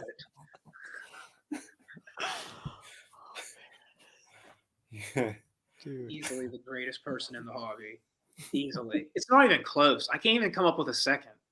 I think he's first and second, probably like all the way down to 5. You think he should be one of the persons overseeing a Splenda and a Santiago sports fight? He should do the commentary. Oh my God. Yes. If he commentated that fight, it would like fuck you, Logan Paul and Jake Paul, and your stupid YouTube fucking whatever. Like that would take over the world. And then after the fight, instead of interviewing them guys, just go in the middle of the ring and give us the Michael Jackson story. Bob Boozle, he said a bunch of MJ community members as perverts. Oh yeah, I remember he kept on calling them P-files. I'm like, oh damn. I'm like, crap. This is intense. Oh, bro. Oh, LT, you should you know, it'd be an interesting conversation. Reckoning is not on IG, but if you sent him some of the stuff that you've been looking at Fanatics and the guy running Fanatics, I'm pretty sure that his analysis would be quite interesting. I know. So Reckoning, I don't know if you have an email, but I would love to, well, all of us to communicate with you. So, you know, that would, I don't know how to communicate with him because other than that, it's just the comment section. Yeah, I don't know. But yeah, that would be really good. Has he gone after Fanatics? I don't think I've seen him go after. He said that, you know, maybe one day you know that Blair White person, Steve? Yeah. Yeah. He said that maybe one day Fanatics is gonna have like a zero cool car with her because they're gonna go into the woke agenda. This is what he said in one of the videos. And then now it doesn't seem so far. Dude, it doesn't. I swear, bro. I told you, with John, Bud Light doing their John's thing. not off. I've been watching him for a while, man. John, I know you're an American scheme too. Don't think I don't pay attention. I watched all your stuff, John. And then everyone looked at me crazy and I was watching his stuff. And look at, here we are now. You should definitely send him the Fanatics info that you've pulled off. I know. If he gives me his email or whatever, I would love to. But maybe he'll discover on his own. But he's not on IG. I feel like John is just a lone wolf. And, you know, he's not running with the pack. He's his own. He's his own one-man show. He does not want to build a bear. He's a one-man. He's not part of the Build-A-Bear group. No, he doesn't want to be building bears with us. He's his own wolf pack. Okay, respect it. It's kind of like Boba Fett, you know. I feel like if John got on camera, if he showed up at National, he would immediately be everybody's fan favorite. I think he's actually more intellectual than you think he is. I think he just says it when he's. I don't think he's not intellectual. Most of the stuff he talks about, I'm right on par. I think he would be a very, very Except intellectual. for fucking Nick Chubb well-mannered being better than conversation. Tomlinson. That can't go there. But everything else, pretty much agree with him. Crooked kid. What the hell? Oh my! Oh wow! Oh, Oh god! Oh god! Crooked kid. Ken. You can. Come on, man. Someone's gonna do another video on me because I shared this comment. Big Well, Mike. there's Crooked Ken, right? And then what's the other one? It's Jeff Wilson, right? The other burner account, right? Oh yeah, and then he Real has Jeff the Wilson or Shine. whatever, He has the yeah. Shine account. You know, Crooked Ken's a fan of it because I've seen him everywhere. I've seen this guy. Oh yeah, This- exactly. I've seen this account everywhere. You should create an IG account, Crooked Ken, and go on some of these other influencers' page. Yeah. Same I'm thing. sure with, they do. same thing I with swear, one time he has also a burner account of Shine 13 something or whatever. He went on Jeremy Lee's live and he was posted as Shine, so Jeremy Lee didn't know whether it was Shine or some. Really? Oh, shit. That's Crooked awesome. Ken. We love you too, Crooked Ken. Yes, we love you, Crooked Ken. I remember it was hilarious when he had that It's Jeff Wilson page, and then he was posting, you know, something about like he loves gay porn or something like that. Or, I don't know. I'm like, what?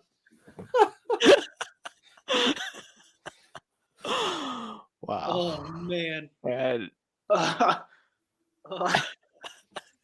Man, do you think someone's gonna try to reach out and be like, "Hey, I want to sponsor you guys"? us? You never know. You never know. You never No. know, man. No. Nobody in the You never hobby. know. Maybe I mean- like fucking Mad TV or some shit. Nobody in the hobby would sponsor us. Which I'm not losing sleep over that. Yeah, I'm Brendan not- Ryan. You guys like RGL, right? You like Run Good Life? I've watched some of his stuff. I like his stuff. I mean, he's a guy, he's the legit breaker and he retails, but he's against a lot of the narratives. Like Man, I don't know who that is. Has he got a YouTube? Run Good Life. Run Good Life. It's a pretty good channel. I like it. He does a lot had of to do a hostage video one time because he said something about, I think it was Steel City. Oh, that's And right. he Yeah. accused them of weighing packs, and then he says, I'm sorry, and then his comments were closed. I think he may have been threatened with litigation. But Yeah.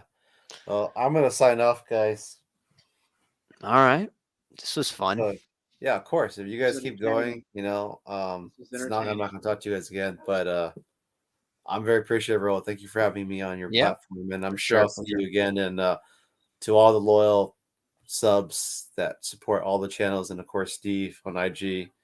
Very appreciative of it. And I thought thanks, guys. I'll see you guys soon. Take care, All right, LT. See ya. Yeah, I think I'm gonna head off too. Before I let you go, Steve, where can people find you? Instagram. Jesus, what's my name? Oh, at Splenda Sports Cards. Couldn't remember for a second. Yeah, follow me if you want to, and if you don't have to. I appreciate everybody in the chat. It's always great getting with you guys and shooting the shit and talking about the wild stuff we do discuss. It's fun. You don't get that everywhere. No. Shout out John. John. Reckoning. I'm looking forward to a video. Yeah. And everybody stay blessed. All right. All right. Thanks, everyone, for watching. We'll do this another time. See you.